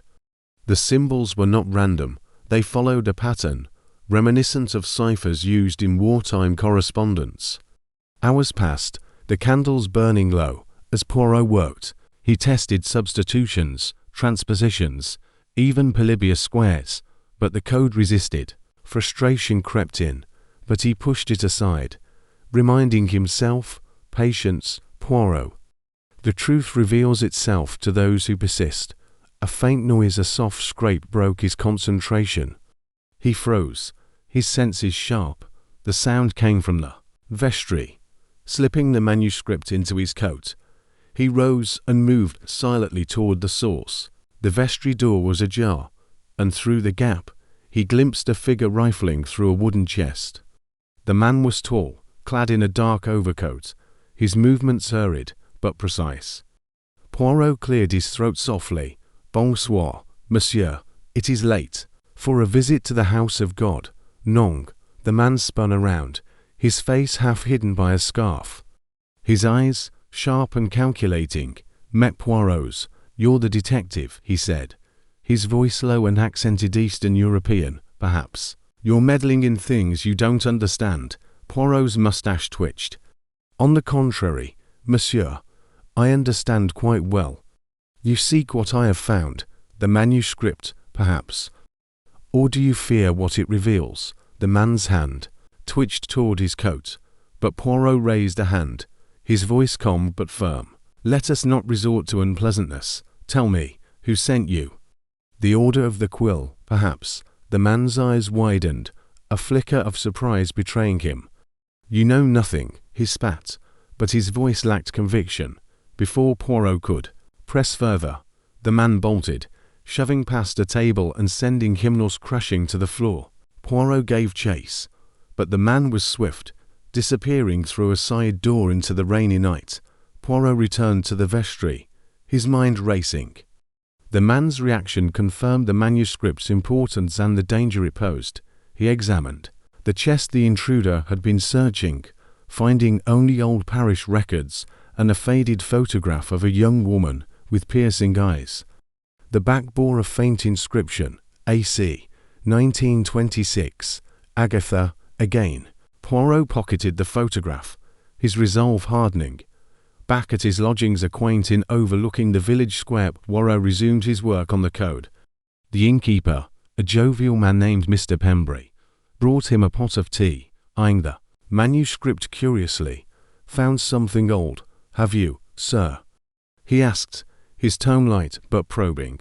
Poirot smiled thinly. "Old, yes, but of great consequence. Tell me, monsieur, do you know of any unusual visitors to the church in recent days?" Pembry scratched his chin. "Well, there was a fellow last week. Foreign, like, kept asking about old books and such. Didn't stay long, but he had a look about him like he was running from something." Poirot nodded, filing the information away. "Merci, Monsieur Pembry. Your observation is most helpful." Alone again, Poirot returned to the manuscript. By dawn, he had cracked the first line. "The Order of the Quill guards its sins in silence." His pulse quickened. The Order, a secret society of literary elites, was no myth. The manuscript was Agatha's weapon, a coded expose of their crimes. But what crimes? And why had she hidden it so carefully? The next day, Poirot visited the local archive, a cramped building filled with the musty scent of aging paper. The archivist, Miss Clara Wren, was a sharp-eyed woman in her 50s, her hair pinned tightly as if to match her no-nonsense demeanor. "You're after something specific," she said, peering over her spectacles. "Don't waste my time with vagueness." Poirot inclined his head. "Mademoiselle, I seek records of a group known as the Order of the Quill, literary folk, perhaps, from the 1920s, and anything concerning a manuscript called The Silent Betrayal." Miss Wren's expression tightened, but she led him to a dusty corner of the archive. "Most of our records from that time are incomplete," she said, pulling out a ledger. "But there's mention of a literary circle in Devon they met in. Secret, called themselves Guardians of the Written Word. Nonsense, if you ask me. Just rich folk playing at intrigue." She handed him a brittle newspaper clipping from 1926, its headline faded but legible. "Mystery in Harrogate. Author vanishes." Below it, a smaller article noted a literary gathering in Devon that same month, attended by prominent publishers and writers. Poirot's eyes gleamed. "And this order any names?" Miss Wren hesitated. "One name comes up. Reginald Blackwood. Owned half the publishing houses in London back then, but he's long dead. His grandson's still about, though Sir Reginald lives in Bath now." Poirot's mind raced. Blackwood. The publisher's son had mentioned his father's involvement in the forgery ring. Was the Order the puppet master behind it all? He thanked Miss Wren and left, the clipping tucked safely in his notebook. That evening, as the sun dipped below the horizon, Poirot sat by the inn's fireplace. The manuscript opened before him. The code was yielding. Slowly, but surely, another line emerged. "In Harrogate, the quill drew blood." Harrogate, where Agatha had been found after her disappearance. The pieces were aligning, but the puzzle was far from complete. A knock at the door startled him. It was Mrs. Tuttle, her face pale. "Monsieur Poirot," she whispered, glancing over her shoulder. "Someone's been asking about you in the village. A man with cold eyes. He knows you've been to the church." Poirot's expression remained calm, but his mind sharpened. "Merci, madame. You have done well to warn me." "Rest assured, Hercule Poirot is not so easily undone." As she left, Poirot locked the door and drew the curtains. The manuscript lay, open, its secrets tantalizingly close. He would decode it, he vowed, and expose the Order's sins. But first, he needed to stay one step ahead of those who wished to silence him. The night stretched on, and Poirot worked tirelessly, the flicker of the fire casting shadows across the pages. The manuscript was more than a story, it was Agatha's confession, her defiance, her legacy, and Poirot, with his little grey cells, would ensure it saw the light. Chapter 7. The Society's shadow. Hercule Poirot sat in the dim glow of his rented room in Devon, the air heavy with the scent of old wood and wax polish. Before him lay the partially decoded manuscript, The Silent Betrayal, its cryptic first line seared into his mind. The Order of the Quill guards its secrets with ink and blood. The words were a beacon, illuminating a path into a shadowy world of literary intrigue that Agatha Christie had dared to challenge. Poirot's little grey cells, as he so fondly called them, thrummed with anticipation. The manuscript hinted at a secret society, one that wielded influence over the literary world with a ruthlessness that extended to murder. To unravel Agatha's explosive secret, Poirot knew he must infiltrate this Order of the Quill, a task that would require all his cunning and precision. His first step was research, conducted with the meticulous care that defined his method. Poirot pored over old journals, literary reviews, and obscure pamphlets, piecing together fragments of information about the Order. His contacts, discreet librarians, retired journalists, and even a former Scotland Yard inspector, provided whispers of a group formed in the late 19th century. The Order of the Quill, they claimed, was a cabal of literary elites, publishers, authors, and critics who controlled the flow of literature, ensuring their dominance by any means necessary. Rumours spoke of blackmail, sabotage, and, in extreme cases, elimination of those who threaten their power. The mention of 1926, the year of Agatha Christie's mysterious disappearance, surfaced repeatedly, tying the order to her vanishing and, perhaps, to Victor Crane's fate. Poirot's inquiries led him to a promising lead, a literary symposium in Bath, scheduled for the following evening. The event, hosted at the Grand Haverley House, was ostensibly a gathering of scholars and bibliophiles, but Poirot's sources suggested it was a front for the Order's clandestine meetings, where members discussed their plans in coded language disguised as literary discourse. To gain entry, Poirot would need a disguise, for his reputation as a detective was too well known to risk exposure. He crafted a persona, Monsieur Etienne Dubois, a Belgian scholar of obscure Renaissance manuscripts, complete with forged credentials and a letter of introduction penned in an elegant hand. The disguise was completed with a tweed suit, a pair of wire-rimmed spectacles, and a false beard that, while mildly uncomfortable, transformed his appearance entirely. The journey to Bath was uneventful, the train rattling through the English countryside as Poirot reviewed his plan. He carried the decoded page of the manuscript in a hidden pocket, its words a constant reminder of the stakes. The locket from the Haverford estate, with its enigmatic crest, rested safely in his waistcoat, a tangible link to the mystery. As the spires of Bath came into view, Poirot felt a familiar thrill, the anticipation of a puzzle nearing its solution, tempered by the knowledge of danger lurking in the shadows. Haverley House stood at the edge of Bath, a Georgian masterpiece of pale stone and towering windows. Its grandeur was undeniable, yet there was an air of secrecy about it, as if the very walls guarded the truths within. Poirot, as Etienne Dubois, presented his invitation at the door. The butler, a gaunt man with eyes that lingered too long, ushered him into a chandelier-lit hall, where the elite of the literary world mingled. The air was thick with cigar smoke, the clink of glasses, and the murmur of erudite conversation. Poirot's trained ear caught snatches of dialogue, discussions of rare manuscripts, the decline of modern literature, and, more intriguingly, veiled references to the 1926 affair and the manuscript that must never see light. He moved through the crowd with practiced ease, his false beard itching slightly, but his demeanor impeccable.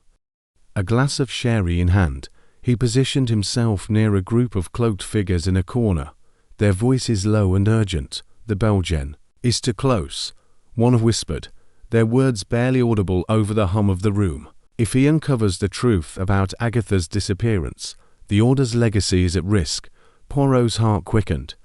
They were speaking of him, Hercule Poirot, not Etienne Dubois.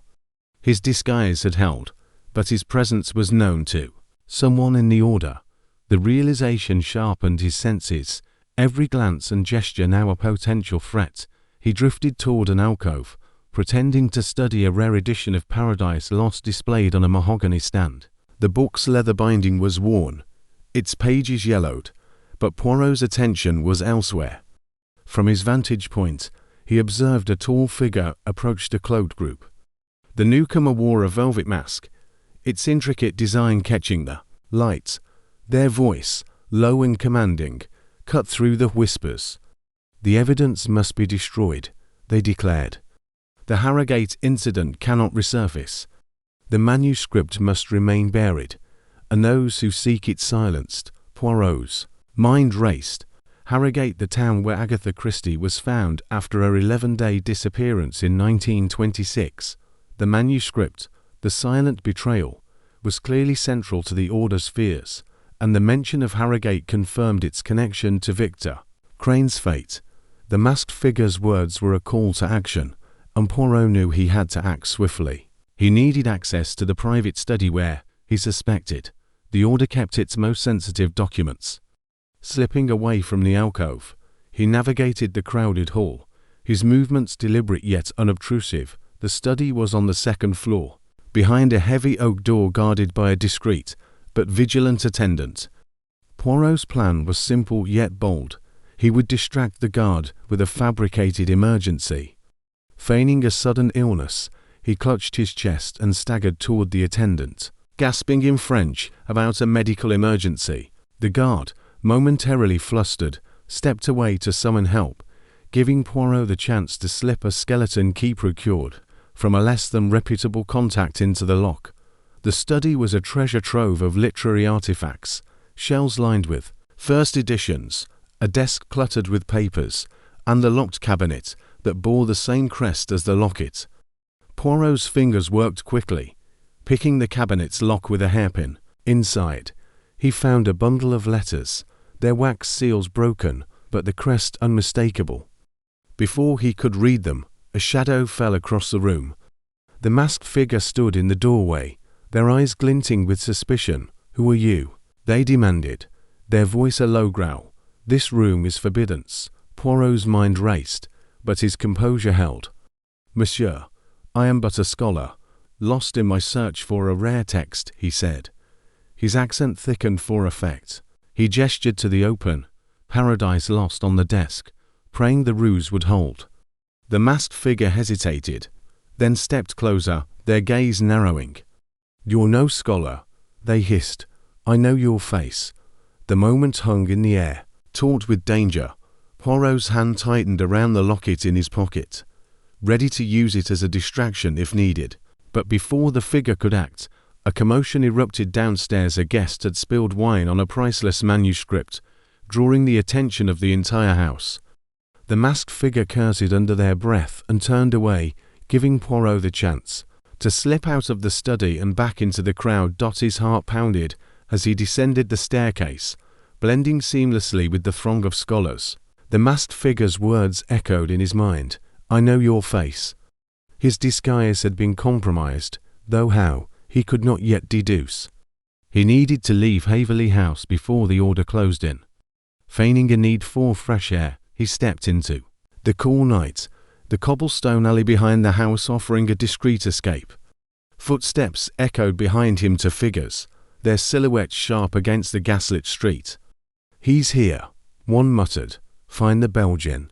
Poirot ducked behind a stack of crates, his breath shallow but controlled.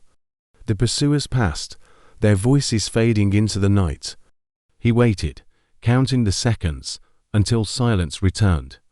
Then, with the agility of a man half his age, he slipped through the alley and made his way to a quiet inn on the outskirts of Bath. There, in the safety of his room, he locked the door and drew the curtains tight. The manuscript called to him, its pages a lifeline in the storm of intrigue. Under the flicker of a gas lamp, Poirot resumed his decoding, his fountain pen scratching across a notepad as he translated the next section. The words emerged slowly, each one a revelation.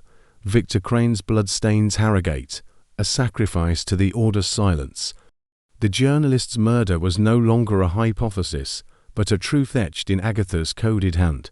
The manuscript detailed a confrontation in Harrogate, where Crane had uncovered evidence of the order's literary forgery ring, a scheme to steal and profit from unpublished manuscripts, including one of Agatha's own. Poirot leaned back in his chair, the weight of the discovery settling over him. The Order of the Quill was not a relic of the past, but a living entity, its influence stretching into the present. Its members had killed to protect their secrets, and they would kill again if Poirot drew too close. Yet the little grey cells, as always, refused to yield. The trail led to Harrogate, to the hotel where Agatha had been found in 1926.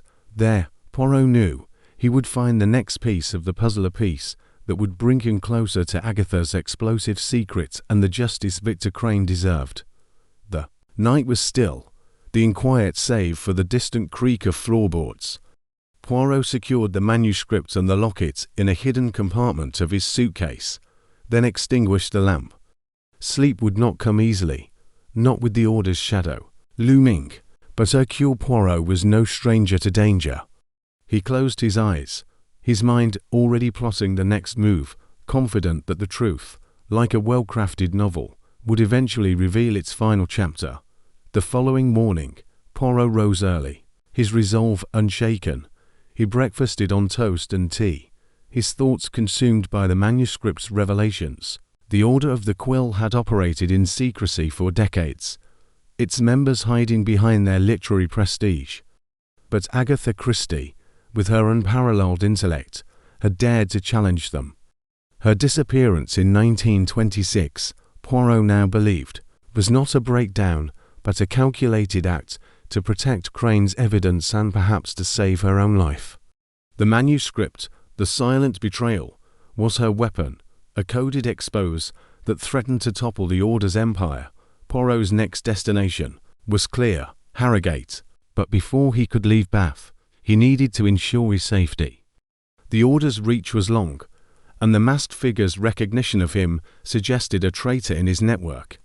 He sent a coded telegram to his trusted friend, Captain Hastings, requesting assistance in monitoring any suspicious activity in London. Hastings, ever loyal, would serve as Poirot's eyes and ears while he pursued the trail. The train to Harrogate was not until evening, giving Poirot time to explore Bath further. He visited a local antiquarian bookshop, hoping to uncover more about the Order's history. The shop, tucked in a narrow lane, was a labyrinth of dusty tomes and faded manuscripts.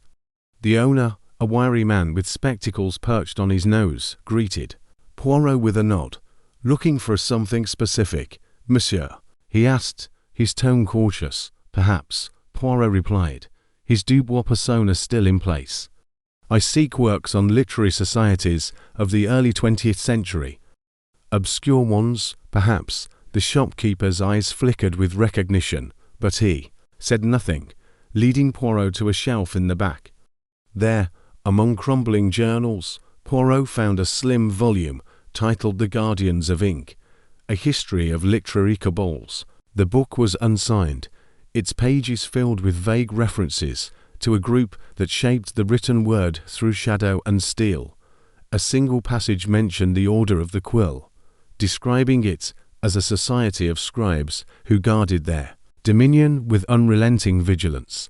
Poirot purchased the book, tucking it under his arm as he left the shop. The streets of Bath were bustling, but he felt the weight of unseen eyes. A glance over his shoulder revealed nothing, yet the sensation persisted. He quickened his pace, returning to the inn to prepare for his journey. The book, though sparse, confirmed the Order's existence and its penchant for secrecy. It also hinted at a network of safe houses, one of which was rumoured to be in Harrogate, a lead Poirot intended to pursue. As evening fell, Poirot boarded the train to Harrogate, his suitcase light, but his mind heavy with questions. The manuscript's decoded page lay folded in his pocket, its words a constant reminder of the stakes.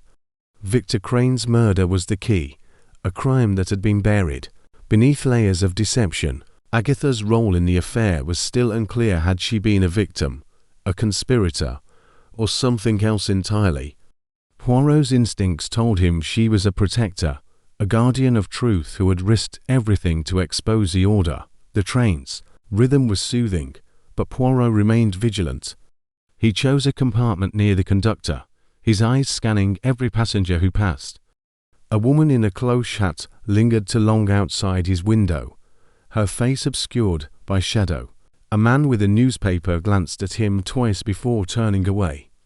Paranoia, perhaps, but Poirot had learned to trust his instincts. The Order knew he was close, and they would stop at nothing to protect their secrets. In Harrogate, Poirot checked into a modest hotel under a new alias, Monsieur Laurent. The town was quiet, its streets lined with elegant buildings that spoke of a bygone era. The Spa Hotel, where Agatha had been found in 1926, was now a museum, its history preserved in glass cases and faded photographs. Poirot planned to visit it the next day, but first, he needed to decode more of the manuscript. In his room, he set up a makeshift desk, spreading the pages before him. The code was complex, a blend of substitution ciphers and literary references, but Poirot's mind was equal to the task. Hours passed, the gas lamp casting long shadows across the room. The next decoded passage revealed more about the Order's operations. The Quill's reach extends to the highest echelons, their influence woven into every major publishing house. The manuscript names prominent figures of the 1920s literary scene, some of whom were still alive. One name stood out: Sir Reginald Blackwood, a descendant of the publisher implicated in Crane's death. Blackwood, Poirot learned, was still active in literary circles, his influence subtle but undeniable. The manuscript suggested he was the current leader of the Order, a man who would kill to protect his family's legacy. The decoding was interrupted by a soft knock at the door. Poirot froze, his hand slipping to the small revolver he carried for emergencies. "Who is there?" he called, his voice steady. "Room service, monsieur," came the reply, a young voice with a Yorkshire accent. Poirot opened the door a crack, revealing a boy with a tray of tea. The boy's eyes were wide, innocent, but Poirot's caution remained. He accepted the tea, tipped generously, and locked the door once more. The interruption had broken his concentration, but it also reminded him of the need for vigilance. The Order's agents could be anywhere, even in a quiet hotel in Harrogate. As midnight approached, Poirot resumed his work, the manuscript yielding another secret. The Harrogate room hides the truth, a stain that cannot be washed away. The words pointed to a physical location, a room in the Spa Hotel where something, perhaps evidence of Crane's murder, remained hidden. Poirot resolved to investigate at first light, but for now, he needed rest. He secured the manuscript in a locked case, the locket beside it, an extinguished tea, the lamp. Sleep came fitfully, his dreams filled with masked figures and blood-stained pages. The next morning, Poirot dressed in a nondescript suit, his false beard replaced by a subtle moustache adjustment to maintain his alias. The Spa Hotel Museum was a short walk, its facade grand but weathered. Inside, the air was cool, the exhibits meticulously curated. Photographs of Agatha Christie's 1926 stay dominated one wall, her serene smile belying the turmoil of those 11 days. Poirot's eyes lingered on a display case containing a guest book from that year. The signatures faded, but legible. Victor Crane's name was absent, but Poirot suspected he had been there, perhaps under an alias. A museum guide, an elderly woman with a sharp gaze, approached. "Interested in Mrs. Christie, are you?" she asked, her tone friendly but probing. "Indeed, madame," Poirot replied, adopting a scholarly air. "Her time here fascinates me. Were there any unusual events during her stay?"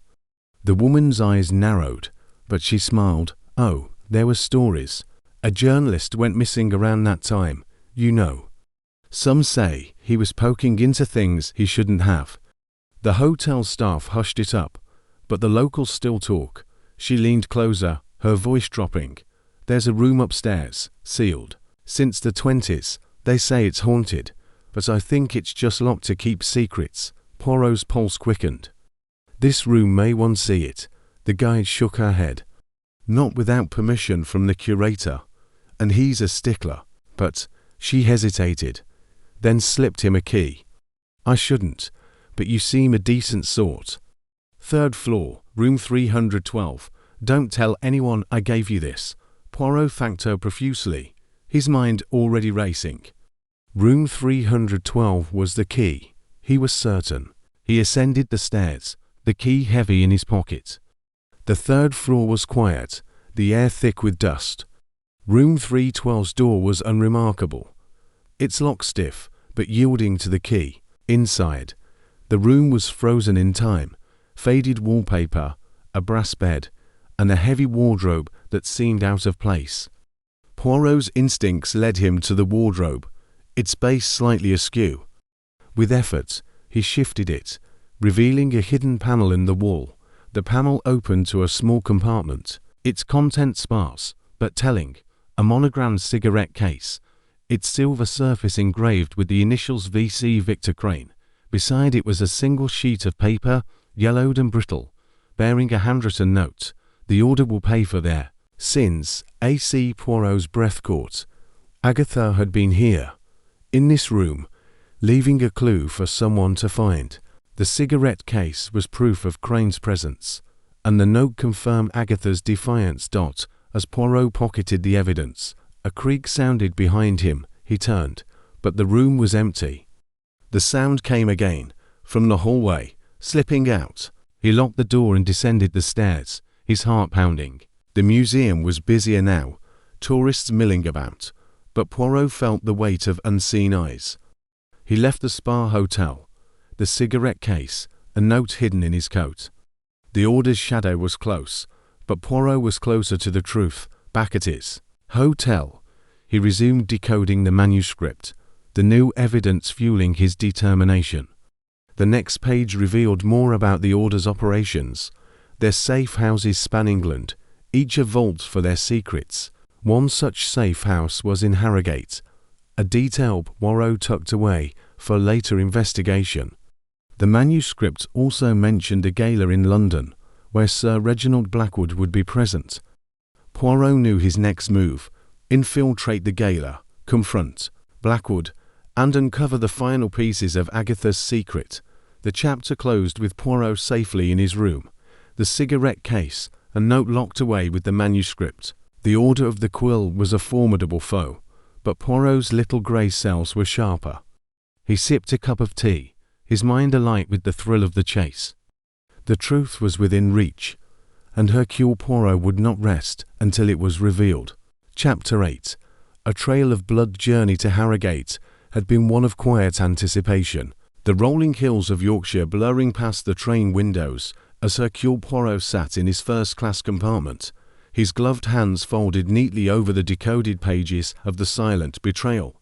The manuscript, hidden for decades in a Devon church, had revealed a chilling truth: a murder tied to Agatha Christie's mysterious disappearance in 1926, a murder Poirot now believed was that of Victor Crane, a journalist whose courage had led him to challenge a shadowy literary cabal, the Order of the Quill.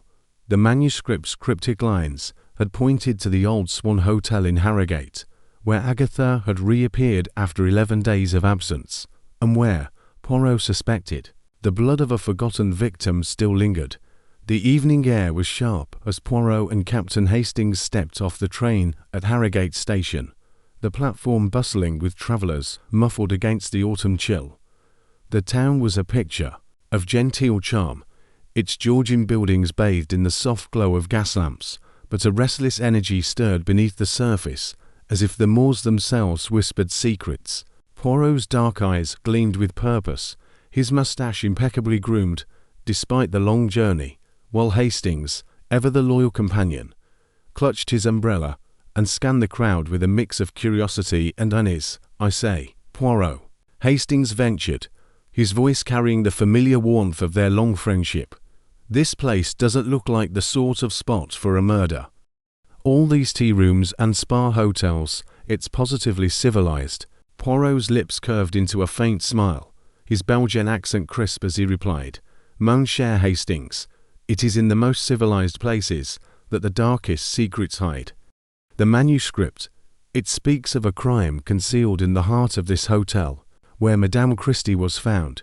We shall uncover what was hidden, but we must tread with care. The shadows, they are never far."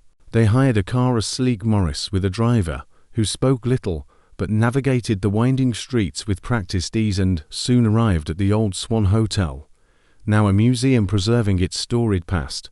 The building stood like a sentinel against the twilight, its red brick facade softened by climbing ivy, its tall windows reflecting the last vestiges of daylight. A sign at the entrance proclaimed its historical significance, boasting of its role in Agatha Christie's mysterious reappearance in 1926, when she had checked in under the alias Teresa Neal. Sparking a national frenzy, Poirot paused at the threshold, his sharp gaze sweeping the facade. "A stage, Hastings," he murmured. "This hotel, it is a stage for a drama most profound. And we are here to lift the curtain inside." The lobby was a time capsule, its polished oak floors gleaming under crystal chandeliers, its walls adorned with sepia photographs and glass cases displaying relics of the hotel's glory days, a guest book open to Agatha's false signature, A faded menu from 1926, a pair of kid gloves, said to have belonged to a forgotten guest, a young woman, approached, her wire-rimmed glasses glinting in the light. She was slight, with a nervous energy that seemed to vibrate through her starched blouse and sensible skirt. "You must be Monsieur Poirot," she said, her voice quick and clipped. "I'm Eleanor Tate, the curator. The director said you'd be coming to ask about Mrs. Christie, and that business in 26. Poirot inclined his head, his manners impeccable. "Mademoiselle Tate, a pleasure. This is my associate, Captain Hastings. We are indeed here to inquire about the events of 1926, but not merely the story the world knows, the manuscript, the silent betrayal. It suggests a tragedy occurred within these walls, a tragedy hidden from all but a few. Tell me, is there a place in this hotel that remains untouched by time?" Miss Tate's hands fluttered to her glasses, adjusting them as if to steady herself. "Untouched? Well, most of the hotel's been renovated, but there's a storage area in the basement that's been locked for decades. We call it the ghost room because of the noises, creaks, you know, old pipes and such. No one goes down there unless they must. It's unsettling." Poirot's eyes narrowed, a spark of interest igniting. "Unsettling, mademoiselle, or perhaps revealing. May we see this ghost room?" She hesitated, her fingers twisting a stray thread on her sleeve. "It's not exactly on the tour, but I suppose it's all right. Let me fetch the key." As Miss Tate disappeared into an office, Hastings leaned close, his voice low. "A ghost room, Poirot. Sounds like a load of tosh to me."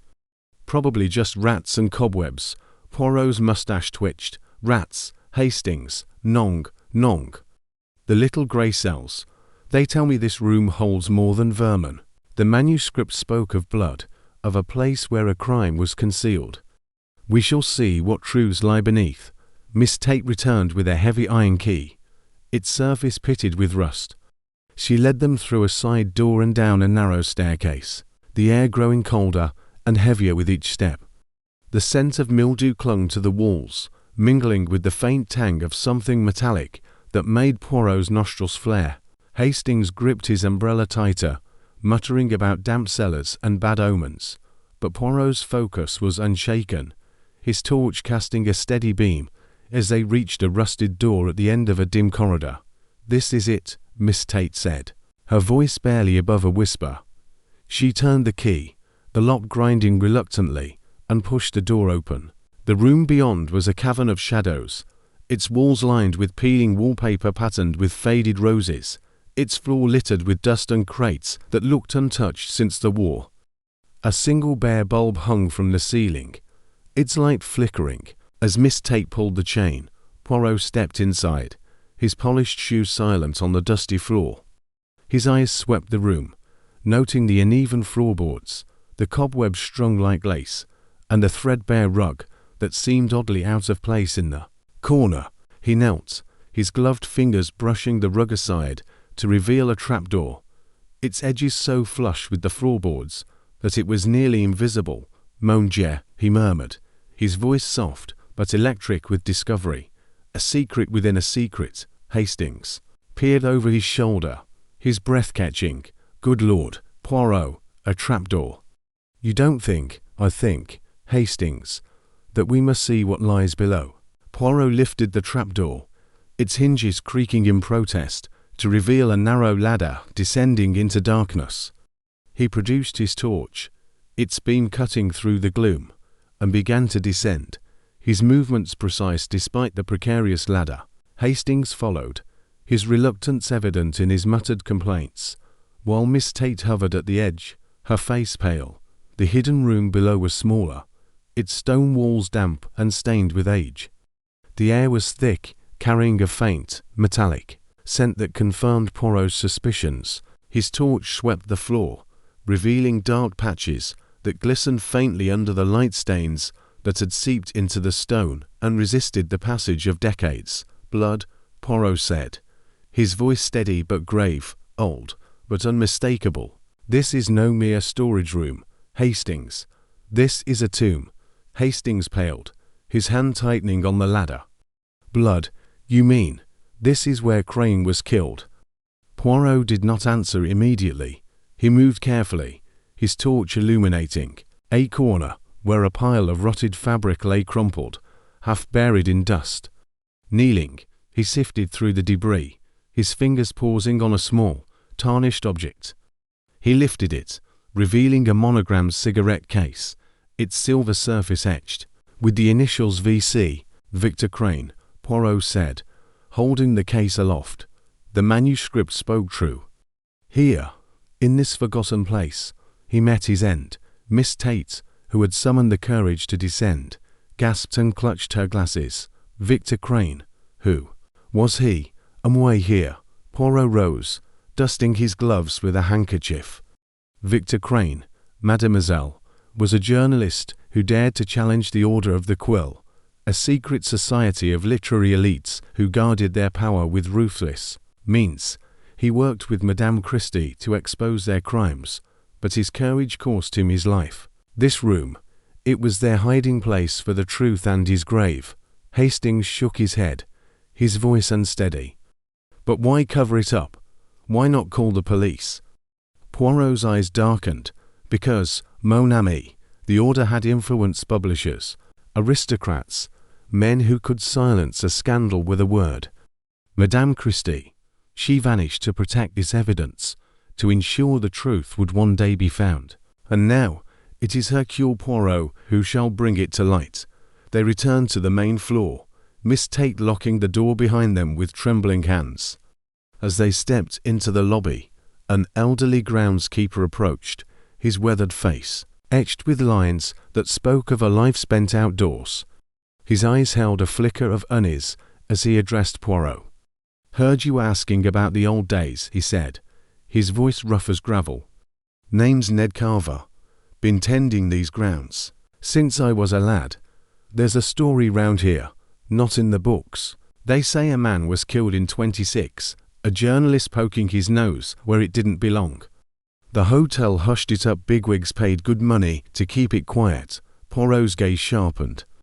"And devoutly religious man who carried a silver cigarette case, always lighting up with it.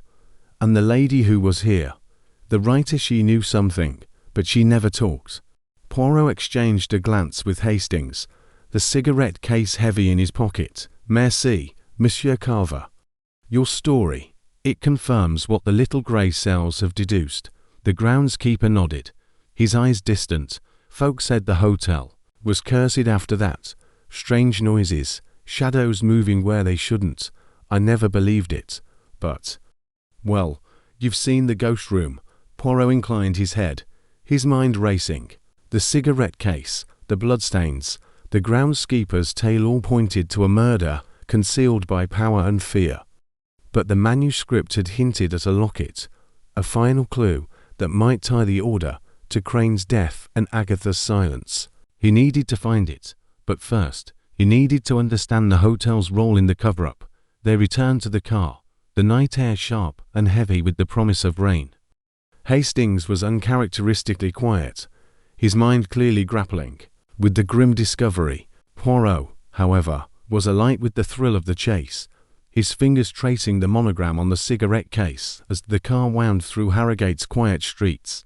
"Hastings," he said at last, his voice calm but resolute, "we have found the scene of the crime, but the hand that struck the blow remains hidden. The Order of the Quill, they are the key. Tomorrow, we shall seek their shadow."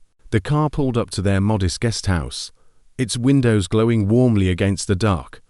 Poirot stepped out, the cigarette case a weighty promise in his pocket.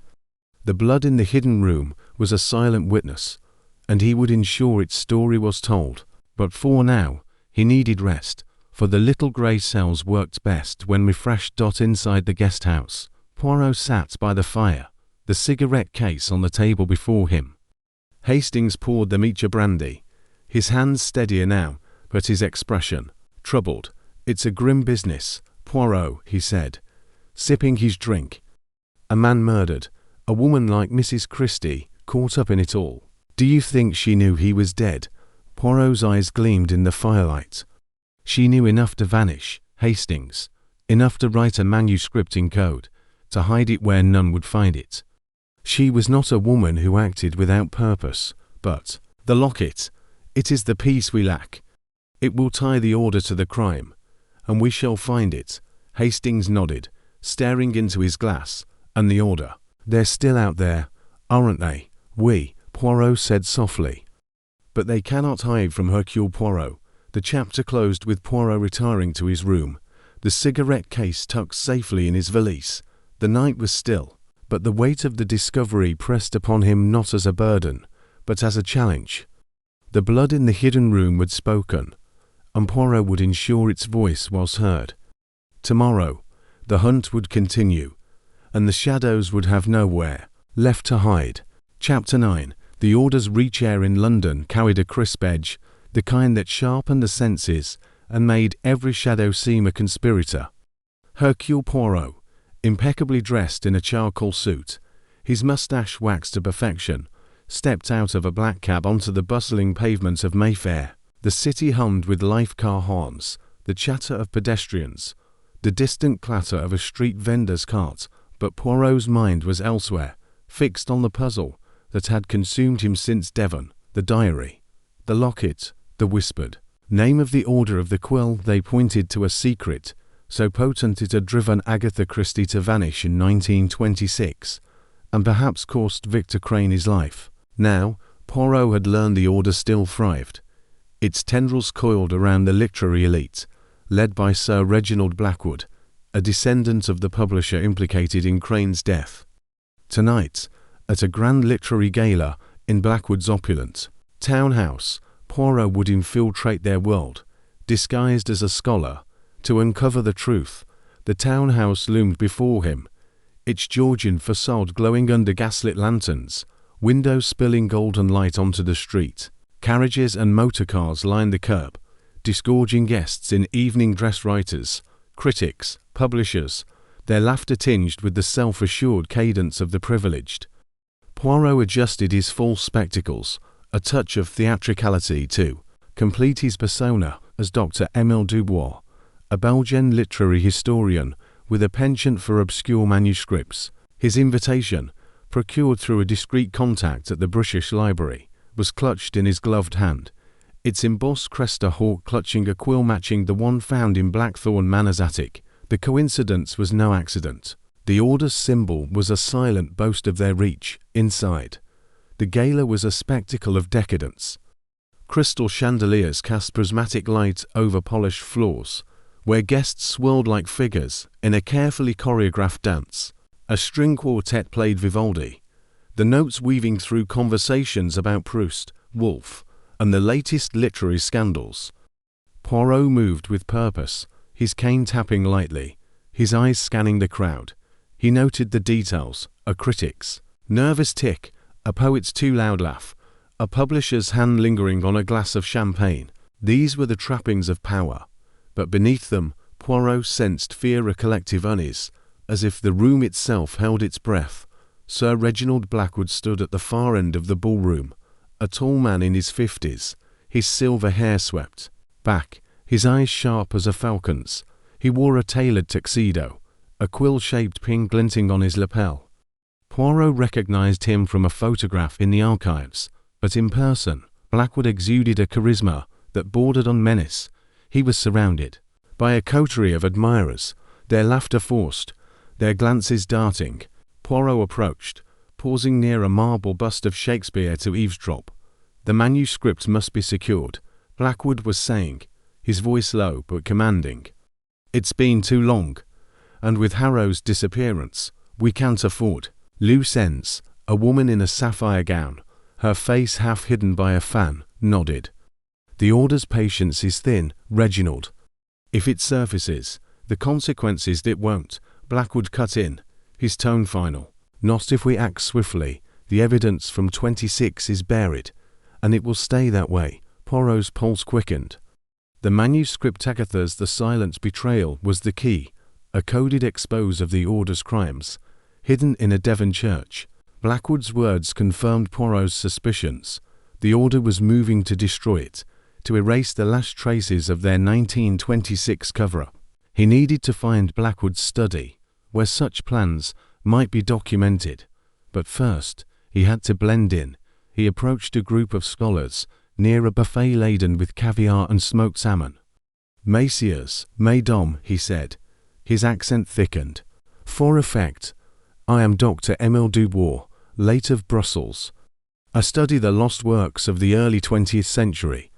Tell me, what brings such luminaries to this splendid gathering?" A bespectacled man with a tweed waistcoat beamed. "Dr. Dubois, I'm Professor Langley, Oxford.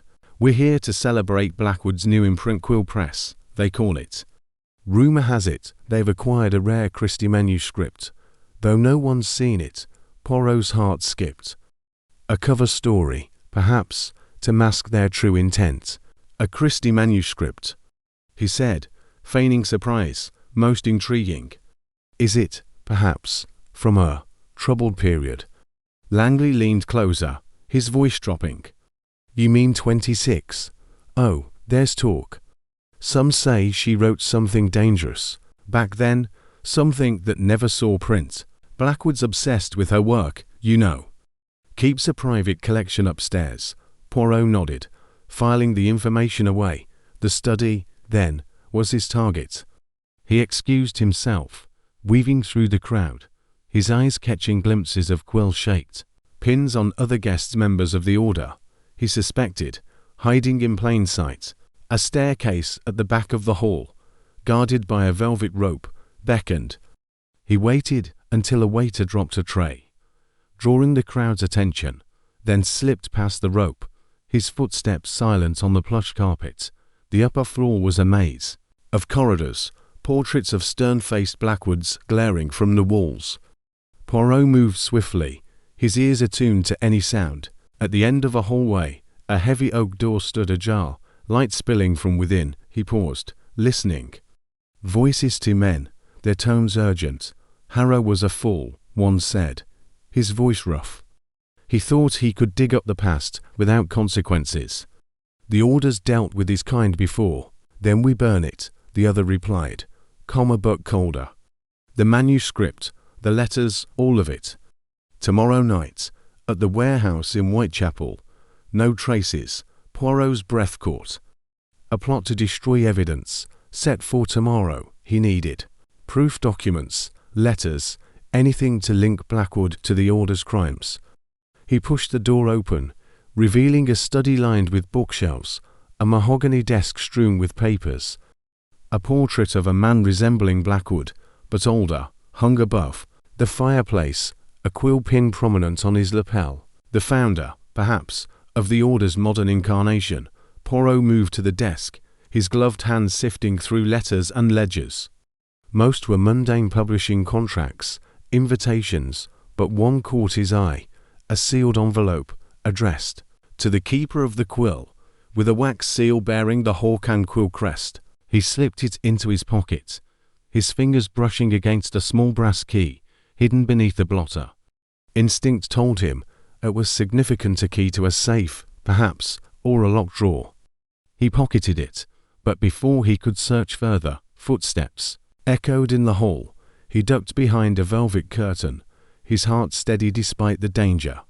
The door swung open, and Blackwood entered, followed by a man in a dark suit, his face obscured by a fedora. "The Belgian's here," the man said, his voice low. "Dubois, he calls himself.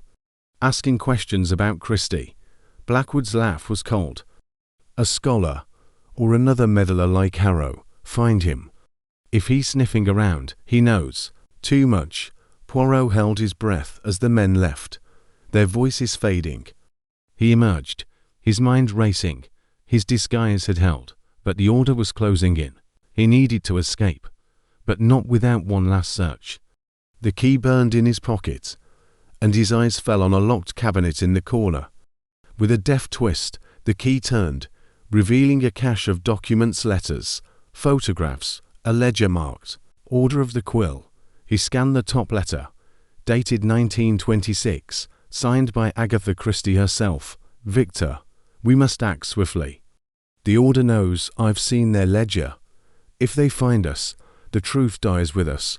Poirot's blood ran cold. Agatha and Crane had been partners, allies against the Order's corruption. He tucked the letter into his coat, but a creak in the floorboards made him freeze. A shadow moved in the doorway, a woman, her sapphire gown shimmering, her fan now lowered to reveal a face sharp with suspicion. "Dr. Dubois," she said, her voice like ice. "Or should I say, Monsieur Poirot? You're far from Devon." Poirot's smile was disarming, though his mind raced. "Madame, you have the advantage. I am but a humble scholar, seeking knowledge." She stepped closer, her eyes narrowing. "The Order doesn't tolerate interlopers. Leave now, or you'll share Harrow's fate." Poirot's cane tapped lightly, a calculated distraction. "Harrow, you say? A pity. His disappearance. But tell me, Madame, what does the Order fear so much that it must silence scholars and publishers?" Her lips twitched, but before she could answer, a shout from the hall, "Intruder!" sent her spinning. Poirot seized the moment, darting past her to a side door that led to a servant's staircase. He descended, his heart pounding, the key and letter secure in his pocket. The gaoler's noise masked his escape as he slipped into the kitchen, where a harried cook barely glanced at him. Outside, the night air was a relief, the street quiet save for the distant hum of the city. He hailed a cab, directing it to his lodgings in Bloomsbury. Safely inside, he locked the door, his mind ablaze with the night's revelations. The key, the letter, Blackwood's plot to destroy evidence, they were pieces of a puzzle that pointed to a truth Agatha had risked everything to protect. The warehouse in Whitechapel, tomorrow night, would be the Order's next move. Poirot spread the stolen letter on his desk, its words a haunting echo of Agatha's courage. "The truth dies with us." He lit a lamp, its glow casting long shadows, and examined the key. It was small, ornate, likely for a private safe or a hidden compartment. The ledger in Blackwood's study might hold more answers, but for now, the letter was enough. It confirmed Agatha's collaboration with Victor Crane, their shared mission to expose the Order's literary forgery, ring that had stolen manuscripts, silenced voices, and, if Poirot's instincts were correct, killed to protect its secrets. As the clock struck midnight, Poirot sipped a tisane, his little grey cells working furiously. The gala had been a gamble, but it had paid off. He had the key, the letter, and a lead on the Order's plans. Tomorrow, he would prepare for a Whitechapel, but tonight, he allowed himself a moment of reflection. Agatha Christie, the Queen of Mystery, had woven a real-life enigma, and Poirot was determined to unravel it, no matter the cost. Chapter 10. The study's secret. Hercule Poirot stood in the shadows of Sir Reginald Blackwood's London estate, the stolen key to the study clutched tightly in his gloved hand. The night was cool, the air heavy with the scent of damp leaves and the distant hum of the city. The gala at Blackwood's mansion had been a triumph of deception. Poirot, disguised as a literary critic from Brussels, had navigated the glittering crowd of scholars, publishers, and socialites with his usual finesse. The key, pilfered from Blackwood's waistcoat during a calculated moment of distraction, was his prize, and now it promised to unlock the secrets of the Order of the Quill. The little grey cells, as Poirot fondly called his keen intellect, buzzed with anticipation. The study, he knew, held the final pieces of Agatha Christie's explosive secret, a secret tied to the murder of Victor Crane and the Order's ruthless grip on the literary world. The estate was a labyrinth of opulence, its corridors lined with portraits of stern ancestors and shelves groaning under the weight of rare books. Poirot moved silently, his polished shoes making no sound on the polished marble floor. The study was on the second floor, tucked behind a heavy oak door that bore the same crest he had seen on the locket from the Haverford estate, a stylized quill encircled by a serpent. The crest was a symbol of the Order, a mark of their hidden power. Poirot's heart quickened as he inserted the key. The lock yielding with a soft click, he slipped inside, closing the door behind him, and found himself in a room that seemed to breathe with secrets. The study was a scholar's dream. its walls lined with leather-bound volumes, their spines embossed with gold. A mahogany desk dominated the center, strewn with papers, ink bottles, and a silver cigarette case that caught the lamplight. A locked cabinet stood in one corner, its surface carved with intricate patterns that echoed the crest. Poirot's eyes darted to a fireplace, its embers glowing faintly, and a window overlooking the darkened gardens. The room was silent, save for the distant murmur of the gala below, but Poirot knew time was short. Blackwood's guards patrolled the estate, and his absence from the gala would soon be noticed. He began with the desk, his gloved fingers sifting through papers with the precision of a surgeon. Most were mundane correspondence with publishers, invitations to literary events, but one letter caught his eye. It was written in a hurried hand, the ink smudged as if penned in haste. The signature was Agatha Christie's, dated December 1926, mere days after her mysterious disappearance. Poirot's pulse quickened as he read, "Victor, the order knows. They will stop at nothing to silence us.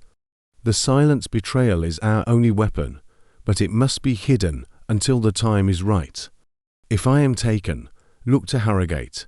The room holds the TRUTHACTHE letter confirmed what Poirot had suspected. Agatha and Victor Crane had been collaborators, working to expose the order's literary forgery ring. Her disappearance had been a calculated act, not a breakdown, to protect the evidence Crane had gathered. But Crane had not survived, his blood staining the Harrogate room mentioned in the manuscript. Poirot tucked the letter into his coat, his mind racing. The manuscript, the silent betrayal, was more than a story. It was a coded indictment of the order, a testament to Agatha's courage. He moved to the locked cabinet, his skeleton key proving useless against its complex mechanism. Undeterred, Poirot produced a hairpin from his pocket, a tool he had learned to wield with surprising dexterity. The lock resisted, its tumblers stubborn, but after a tense minute, it gave way. Inside, he found a bundle of letters tied with a black ribbon, each bearing the order's crest. The first was from Blackwood's grandfather, Sir Edmund Blackwood, to an unknown recipient, dated 1925. The journalist Crane is a threat. His articles on the forgery ring grow bolder. If he uncovers the full extent of our operations, the order will fall. He must be dealt with discreetly. Poirot's breath caught. The letter was a confession, implicating Sir Edmund in Crane's murder. Another letter, written in a different hand, detailed the order's operations, a network of publishers and authors who stole and published manuscripts, passing them off as their own to amass wealth and influence. Agatha's own work, the letter hinted, had been targeted, her unpublished novel The Silent Betrayal deemed too dangerous to publish. Poirot's hands trembled as he read, the weight of the discovery pressing against him. Agatha had not only known of the order's crimes, but had risked her life to expose them. A third letter, this one from Agatha to Crane, revealed the depth of their partnership. Victor, your evidence is our shield, but it is also our danger. The order's reach is vast, their spies everywhere. If we fail, the manuscript must survive. Hide it in the Devon Church, in the hollowed Bible. I will vanish if I must, to protect it. A.C. Poirot's mind whirled. The Devon Church, the hollowed Bible. It matched the librarian's account from chapter 6. Agatha had orchestrated her disappearance to safeguard the manuscript, knowing the order would kill to suppress it. Crane's death had been the price of her failure to act in time. The letters were a treasure trove, each one a piece of the puzzle Poirot had been assembling since the mysterious letter arrived in Devon. He was about to examine the cigarette case when a noise broke his concentration, a soft creak from the hallway. His instincts, honed by years of danger, took over. He extinguished the desk lamp, plunging the study into darkness, save for the fireplace's glow. The creak came again, closer now, followed by the murmur of voices. He's here, one said, low and urgent. Check the study. Poirot's eyes darted to the window. It was his only escape. He gathered the letters, securing them in a hidden pocket of his coat, and moved silently to the window. The latch was stiff, but it yielded under his careful pressure. The gardens below were dark, a maze of hedges and statues offering cover. He climbed onto the sill, his heart pounding, as the study door rattled. The guards were trying the lock. With the agility of a much younger man, Poirot lowered himself onto the narrow ledge outside, his fingers gripping the stonework. The drop was manageable, but a fall would be disastrous. He inched along the ledge, the cold night air biting at his face, until he reached a drainpipe. Clutching it, he descended carefully, his polished shoe slipping once, but finding purchase. He landed softly in the garden, crouching behind a rose bush as the study window flared with light. The guards had entered, their silhouettes moving frantically. "He's gone," one growled. "Search the grounds. He can't have gotten far." Poirot waited, his breath shallow, until the guards moved away. The gaoler's music drifted from the house, a stark contrast to the danger he faced. He slipped through the garden, navigating the hedges with the precision of a chess master. A side gate, left unlocked for deliveries, offered his escape. He emerged onto a quiet London street, the city's fog cloaking him as he made his way to a safe lodging he had arranged under an alias dot in the safety of his room. Poirot locked the door and drew the curtains. The letters lay spread before him, on a small table, their secrets now his to unravel. He lit a gas lamp, its flicker casting long shadows, and resumed his work. The manuscript, still partially decoded, was his next task. The final page, he hoped, would name Sir Edmund Blackwood as Crane's killer, sealing the case against the order. The decoding was slow, the cipher a labyrinth of literary references and numerical substitutions.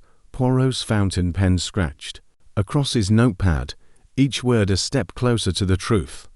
Hours passed, the night deepening, but his focus never wavered.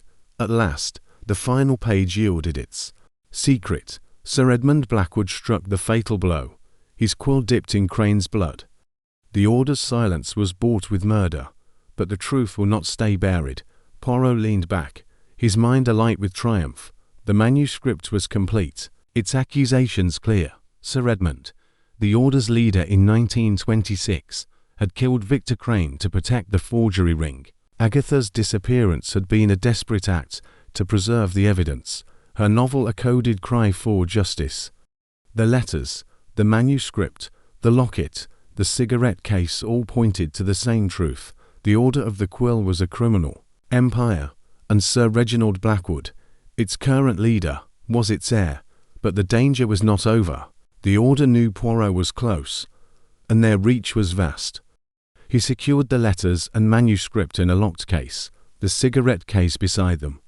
Sleep was a luxury he could not afford, not with the gaoler's events fresh in his mind.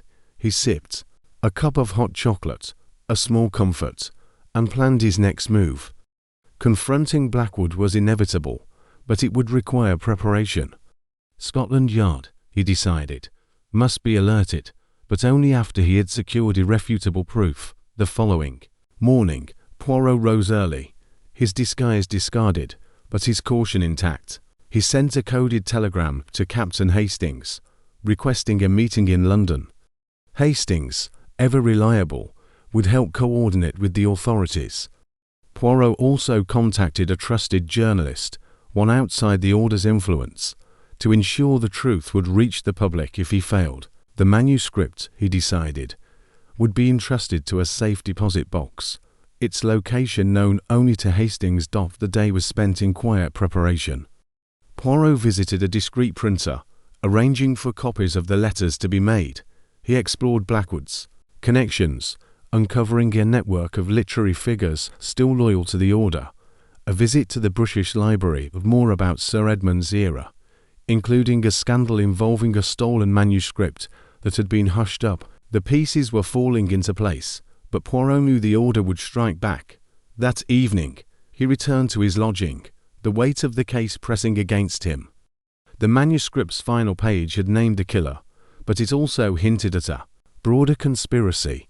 The order's influence extended beyond literature, touching politics and finance. Poirot's mind raced with possibilities.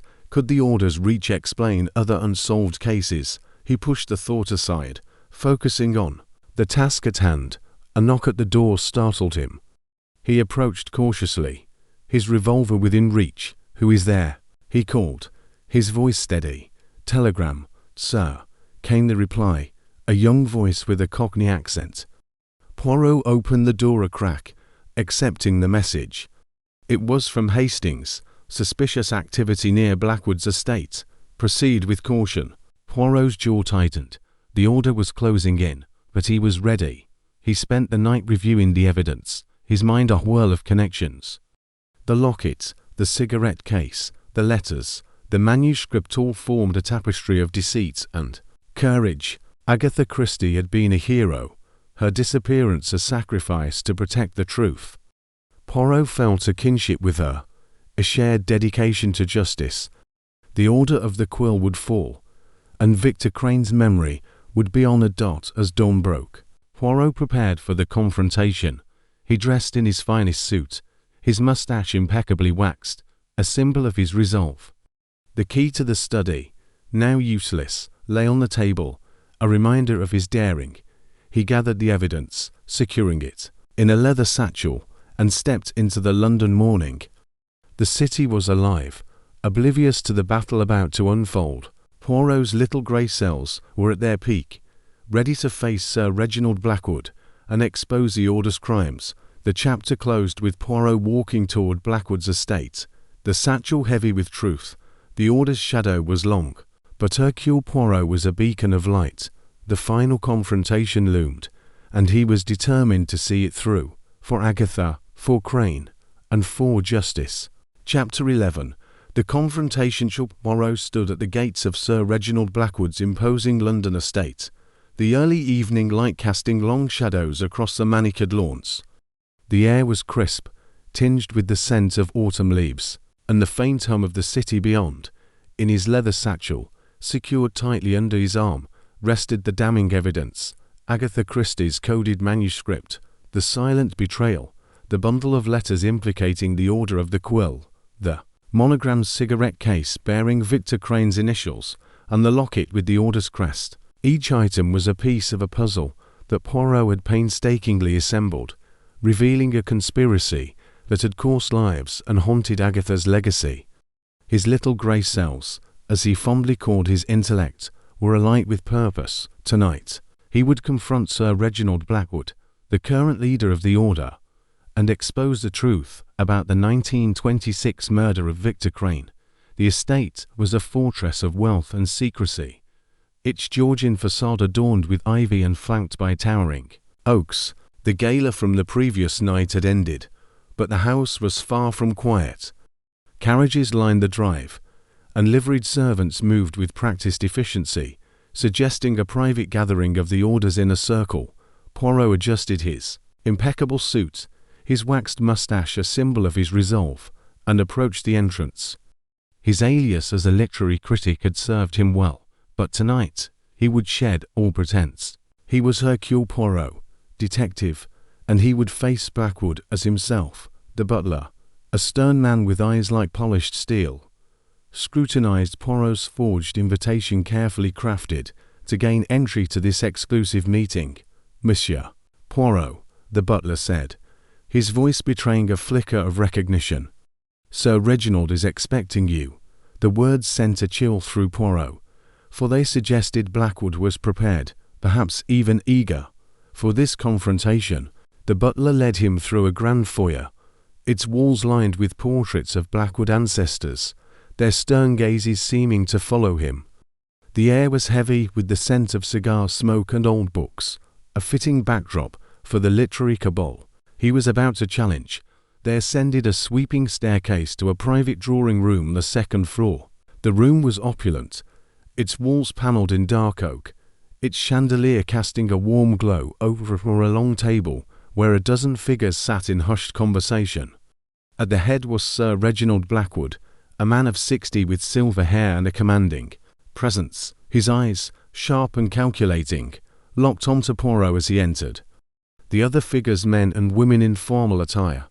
Their faces, a mix of curiosity and suspicion, fell silent. Poirot recognized some from the Bath Symposium, their cloaked forms, now unmasked, but no less threatening. "Monsieur Poirot," Blackwood said, his voice smooth as velvet, but edged with steel. "Your reputation precedes you. To what do we owe this unexpected visit?" Poirot stood tall, his satchel at his side, and met Blackwood's gaze without flinching. "Monsieur Blackwood, I come to discuss a matter of grave importance, a matter of justice, of truth, and of a crime committed in 1926, a crime that stains the legacy of your family and the Order of the Quill." A murmur rippled through the room, but Blackwood raised a hand, silencing it. "Bold words, detective, but you tread on dangerous ground. The Order is a society of scholars, not criminals. What evidence do you claim to possess?" Poirot opened his satchel, his movements deliberate, and placed the manuscript on the table. Its worn cover, marked with Agatha's coded handwriting, drew gasps from the assembled members. "This," he said, "is The Silent Betrayal, written by Agatha Christie. It is no mere novel, but an expose of your Order's crimes, a forgery ring that stole manuscripts, including hers, and a murder to silence those who threatened to reveal it." He produced the letters, spreading them carefully. "These letters, penned by your grandfather, Sir Edmund Blackwood, and by Agatha herself, detail the murder of Victor Crane, a journalist who dared to challenge your empire." The room erupted in whispers, but Blackwood's expression remained impassive. He leaned forward, his fingers steepled. "You weave a fascinating tale, Poirot, but these are all papers, easily forged. What proof do you have that they are genuine?" Poirot's mustache twitched, a sign of his confidence. "The proof, monsieur, lies in the details. The locket, found in the Haverford estate, bears your family's crest.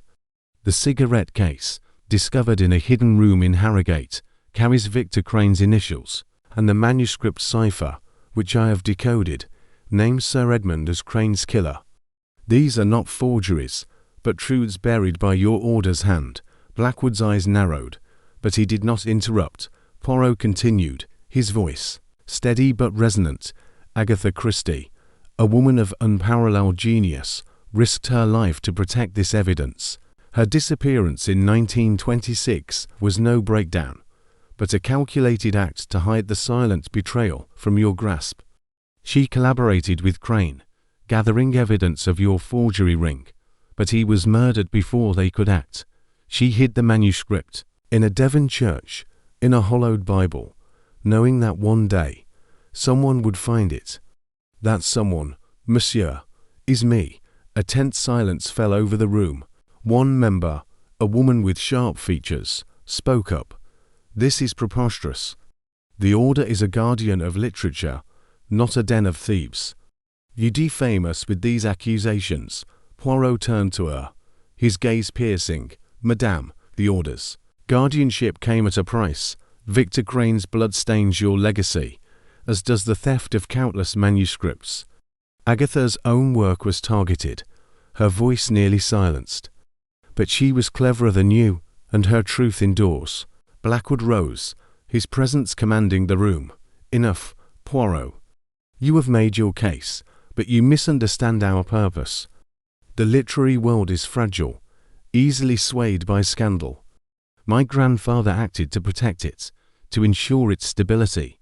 Crane was a threat, a reckless journalist who would have destroyed reputations. His death was unfortunate, but necessary." Poirot's eyes flashed with indignation.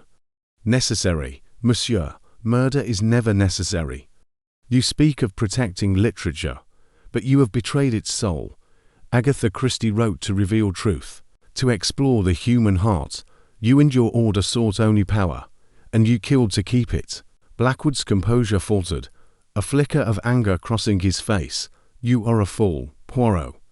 The Order's work is greater than one man's life, greater even than Agatha's, but you leave me no choice." He reached into his pocket, producing a small silver case, and opened it to reveal a stack of banknotes. Name your price, detective. Silence can be bought, and you would live comfortably. Poirot's laugh was sharp, cutting through the tension. Monsieur Blackwood, you mistake me for a man who can be swayed by coin. My price is justice, and that is not for sale. The truth of Victor Crane's murder, of Agatha's sacrifice, will be known. Scotland Yard has been informed, and they await my signal. The room erupted in chaos. Several members stood, shouting accusations, while others moved toward the door. Blackwood's face darkened, and he signaled to two burly men who had been standing silently in the corner. "Seize him," he ordered. "He knows too much." The guards advanced, their hands reaching for Poirot, but the detective was prepared. With a swift movement, he upended the table, sending papers and glasses crashing to the floor. The distraction gave him a moment's advantage. He darted toward the window, the same one he had used to escape the study the previous night. The guards were fast, but Poirot was faster, his agility defying his age. He flung open the window, the cold air rushing in, and climbed onto the sill. "Stop him!" Blackwood shouted, but Poirot was already moving. He grasped the drain pipe, his fingers slipping briefly on the damp metal, and descended with practiced care. The guards reached the window, their shouts echoing into the night, but Poirot was gone, vanishing into the garden's shadows. He navigated the hedges, his heart pounding, until he reached the side gate. The fog of London enveloped him as he slipped onto the street, his satchel still secure. He made his way to a safe house in Bloomsbury, a discreet lodging arranged through Captain Hastings. The room was sparse, its only luxury a small fireplace that crackled warmly. Poirot locked the door, his breath steadying as he laid out the evidence once more. The confrontation had been a risk, but it had confirmed Blackwood's guilt. His admission, though veiled, was enough to bolster Poirot's case. The letters, the manuscript, the cigarette case all would go to Scotland Yard, but not yet. He needed to ensure his safety and the evidence's security. Poirot sat at a small desk, penning a letter to Hastings. "Mon ami," he wrote, "the order is more dangerous than we imagined. Blackwood has confessed, but his power remains. Secure the evidence in the bank vault, and alert Inspector Japp. I will meet you at dawn." He sealed the letter, entrusting it to a trusted courier, and turned to the manuscript. One final page remained undecoded, its cipher more complex than the others. Poirot's eyes burned with fatigue, but his resolve was unshaken. He worked through the night, the gas lamp casting long shadows as the cipher slowly yielded its secrets. The final page was a revelation. The order's crimes extend beyond Crane. Others fell to their quill, their names lost to history, but the truth lives in these pages, and I, Agatha, entrust it to the future. The words were a testament to Agatha's courage, her determination to expose the order, even at the cost of her own safety. Poirot felt a surge of admiration for her, a woman whose genius rivaled his own. As dawn broke, Poirot prepared to leave the safe house. The confrontation had been a victory, but the war was not over. Blackwood and the order would retaliate, and Poirot needed to stay one step ahead.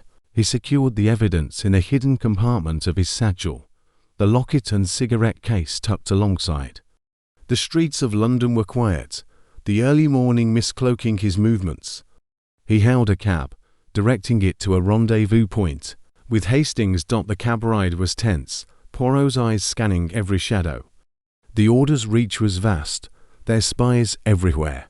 A newspaper vendor glanced at him too long. A passer-by lingered near an alley. Paranoia, perhaps, but Poirot trusted his instincts. He arrived at the rendezvous, a small cafe near the Thames, where Hastings waited, his face etched with concern. "Poirot, you look like you've seen a ghost," Hastings said, rising to greet him. "Not a ghost, mon ami, but the shadow of a conspiracy," Poirot replied, handing him the satchel. "Take this to Inspector Japp. The evidence is complete, and Blackwood's confession will seal his fate. But we must act quickly, the order will not rest." Hastings nodded, his loyalty unwavering. "What's next?" Poirot. You've stirred a hornet's nest. Poirot's mustache twitched, a sign of his determination. Next, we bring the truth to light. The press, the public, they must know of Agatha's bravery and the Order's crimes. But first, we ensure our safety. The little grey cells have triumphed, but the battle is not yet won. The chapter closed with Poirot and Hastings parting ways, the satchel of evidence safe in trusted hands. The confrontation had been a gamble, but it had exposed Blackwood's guilt and the Order's secrets. Poirot walked into the London morning, his mind already plotting the final steps.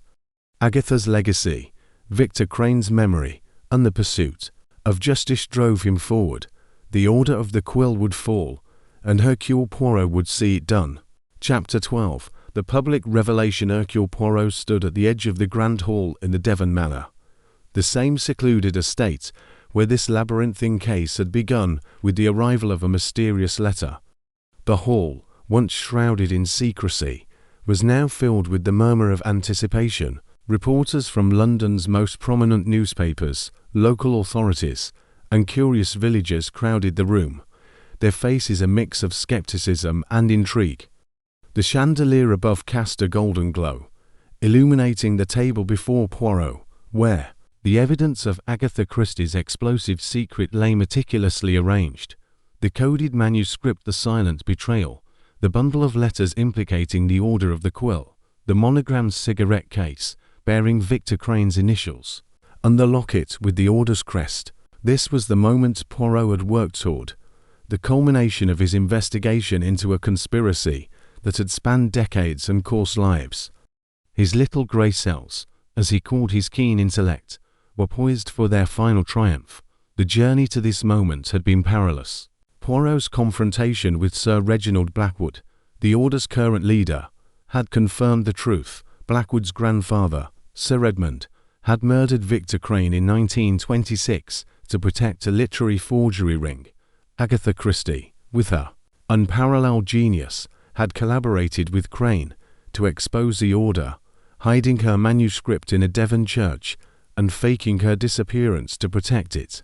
Poirot's daring escape from Blackwood's estate, clutching the evidence, had brought him here, to this public revelation that would lay bare the Order's crimes and honor Agatha's sacrifice. He adjusted his impeccable suit, his waxed mustache, a symbol of his resolve, and stepped to the center of the room. The crowd hushed, their eyes fixed on the diminutive Belgian detective whose reputation preceded him. Inspector Japp of Scotland Yard stood nearby, his stern expression softened by a nod of encouragement. Captain Hastings, Poirot's loyal friend, hovered at the edge of the gathering, ready to intervene if the Order's influence lingered. The air was thick with expectation, and Poirot felt the weight of history on his shoulders. "Ladies and gentlemen," Poirot began, his voice clear and resonant, "I stand before you to reveal a truth that has been hidden for nearly 50 years, a truth that concerns the great Agatha Christie, a woman whose genius shaped the literary world, and a crime that sought to silence her courage. This is the story of the Order of the Quill, a secret society of literary elites who stole manuscripts, profited from deceit, and murdered to protect their empire." A gasp rippled through the crowd, reporters scribbling furiously. Poirot gestured to the manuscript, its worn cover a testament to its journey. "This is the silent betrayal, written by Agatha Christie. It is no mere novel, but a coded expose of the Order's crimes. In 1926, Agatha collaborated with a journalist, Victor Crane, to uncover a forgery ring that targeted unpublished works, including her own. When Crane's investigations grew too close, the Order silenced him. His blood stains a hidden room in Harrogate, where Agatha was found after her 11-day disappearance. A disappearance, I assure you, that was no breakdown, but a deliberate act to protect this manuscript." He held up the letters, their wax seals bearing the Order's crest. These letters, written by Sir Edmund Blackwood and Agatha herself, detail the conspiracy. Sir Edmund, the Order's leader in 1926, ordered Crane's death to protect their secrets. Agatha hid the manuscript in a hollowed Bible in a Devon church, knowing the order would stop at nothing to destroy it. She risked her life to preserve the truth, and it is our duty to honor her sacrifice. The crowd erupted in murmurs, some skeptical, others awestruck. A reporter from the Times raised a hand. "Monsieur Poirot, these are bold claims. How do we know these documents are authentic?" Poirot's mustache twitched, a sign of his confidence. "Monsieur, the authenticity is in the details. The locket, found in the Haverford estate, bears the order's crest, matching the seals. On these letters, the cigarette case, discovered in Harrogate, carries Victor Crane's initials. The manuscript cipher, which I have decoded, names Sir Edmund as the killer. These are not forgeries, but truths buried by a society that valued power over justice." He turned to the cigarette case, its silver surface glinting under the chandelier. This belonged to Victor Crane, a journalist whose only crime was seeking the truth. His death was a warning to others, but Agatha defied that warning. She wrote The Silent Betrayal to expose the order, and her novel The Murder of Roger Ackroyd, published in 1926, was a subtle nod to their crimes, a literary clue that only the most perceptive would understand. The room was silent now, the weight of Poirot's words sinking in. Inspector Japp stepped forward, his voice gruff but authoritative. "Monsieur Poirot's evidence has been reviewed by Scotland Yard. We have arrested Sir Reginald Blackwood, the order's current leader, on charges of conspiracy and obstruction of justice. The investigation continues, but the truth is clear. The Order of the Quill is responsible for crimes that have gone unpunished for too long." A commotion at the back of the room drew Poirot's attention. Sir Reginald Blackwood, flanked by two constables, was led in, his silver hair dishevelled, but his demeanour defiant. The crowd parted, their gasps echoing as Blackwood's eyes met Poirot's. "You think you've won, Poirot," Blackwood said, his voice low but venomous. "The Order's legacy is greater than one man's crusade. You cannot undo decades of influence." Poirot's gaze was unflinching. "Monsieur Blackwood, the legacy you speak of is built on blood and deceit. Agatha Christie's courage has undone it, and the truth will outlast your empire. You offered me a bribe to stay silent, but justice is not for sale. The world will know what you have done." Blackwood's face contorted with rage, but the constables restrained him. Poirot turned back to the crowd, his voice rising with conviction. Agatha Christie was not merely a writer of mysteries. She was a guardian of truth. She hid her manuscript, faked her disappearance, and carried the burden of Crane's death to protect others. Her sacrifice demands that we act. The Order of the Quill is no more. Its secrets are exposed, its leader arrested. Let this be a lesson.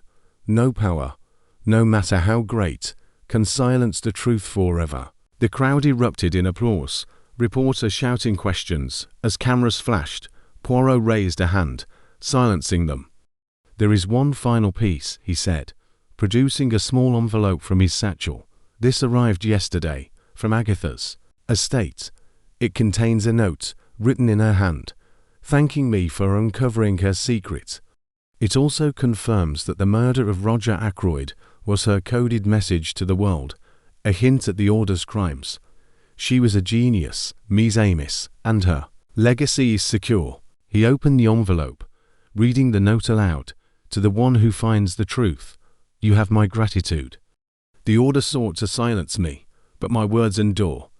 Let justice be done." AC The crowd was spellbound, some wiping tears, others nodding in reverence. Poirot handed the note to Japp, who placed it with the evidence for safekeeping. As the gathering dispersed, reporters rushing to file their stories, Poirot stepped outside into the Devon evening. The manor's gardens were quiet, the air cool, and fragrant with roses. Hastings joined him, his face beaming with pride. "You've done it, Poirot. The Order is finished, and Agatha's name is cleared. I've never seen anything like it." Poirot smiled, a rare softness in his eyes. "Mon ami, it is not I who have done this, but Agatha. Her courage, her ingenuity, they guided me. Victor Crane's memory is honored, and the truth is free. That is enough. They walked toward the village, the manor fading into the twilight. Poirot's thoughts turned to the future. The Order's influence was broken, but its echoes lingered in the literary world. He would remain vigilant, ensuring no new shadows rose to take its place. For now, though, he was content. The case, his most extraordinary, was closed. In the days that followed, the story dominated headlines. The Times ran a front-page article, "Detective Poirot exposes literary conspiracy." The Guardian hailed Agatha as a hero, her disappearance reframed as an act of bravery. Sir Reginald Blackwood faced trial, his family's legacy tarnished forever. The manuscript The Silent Betrayal was published posthumously, with Poirot's permission, becoming a bestseller that cemented Agatha's legend. Poirot returned to his London flat, where a package awaited him, a first edition of The Murder of Roger Ackroyd, sent by Agatha's estate. Inside was a final note to Hercule Poirot, the truth's champion. "My secrets are yours no longer. AC." He placed the book on his shelf, beside his favorite novels, and sipped a cup of hot chocolate. The little grey cells had triumphed, and Agatha's sacrifice was honored. The case was closed, the truth revealed, and Hercule Poirot, for once, was at peace.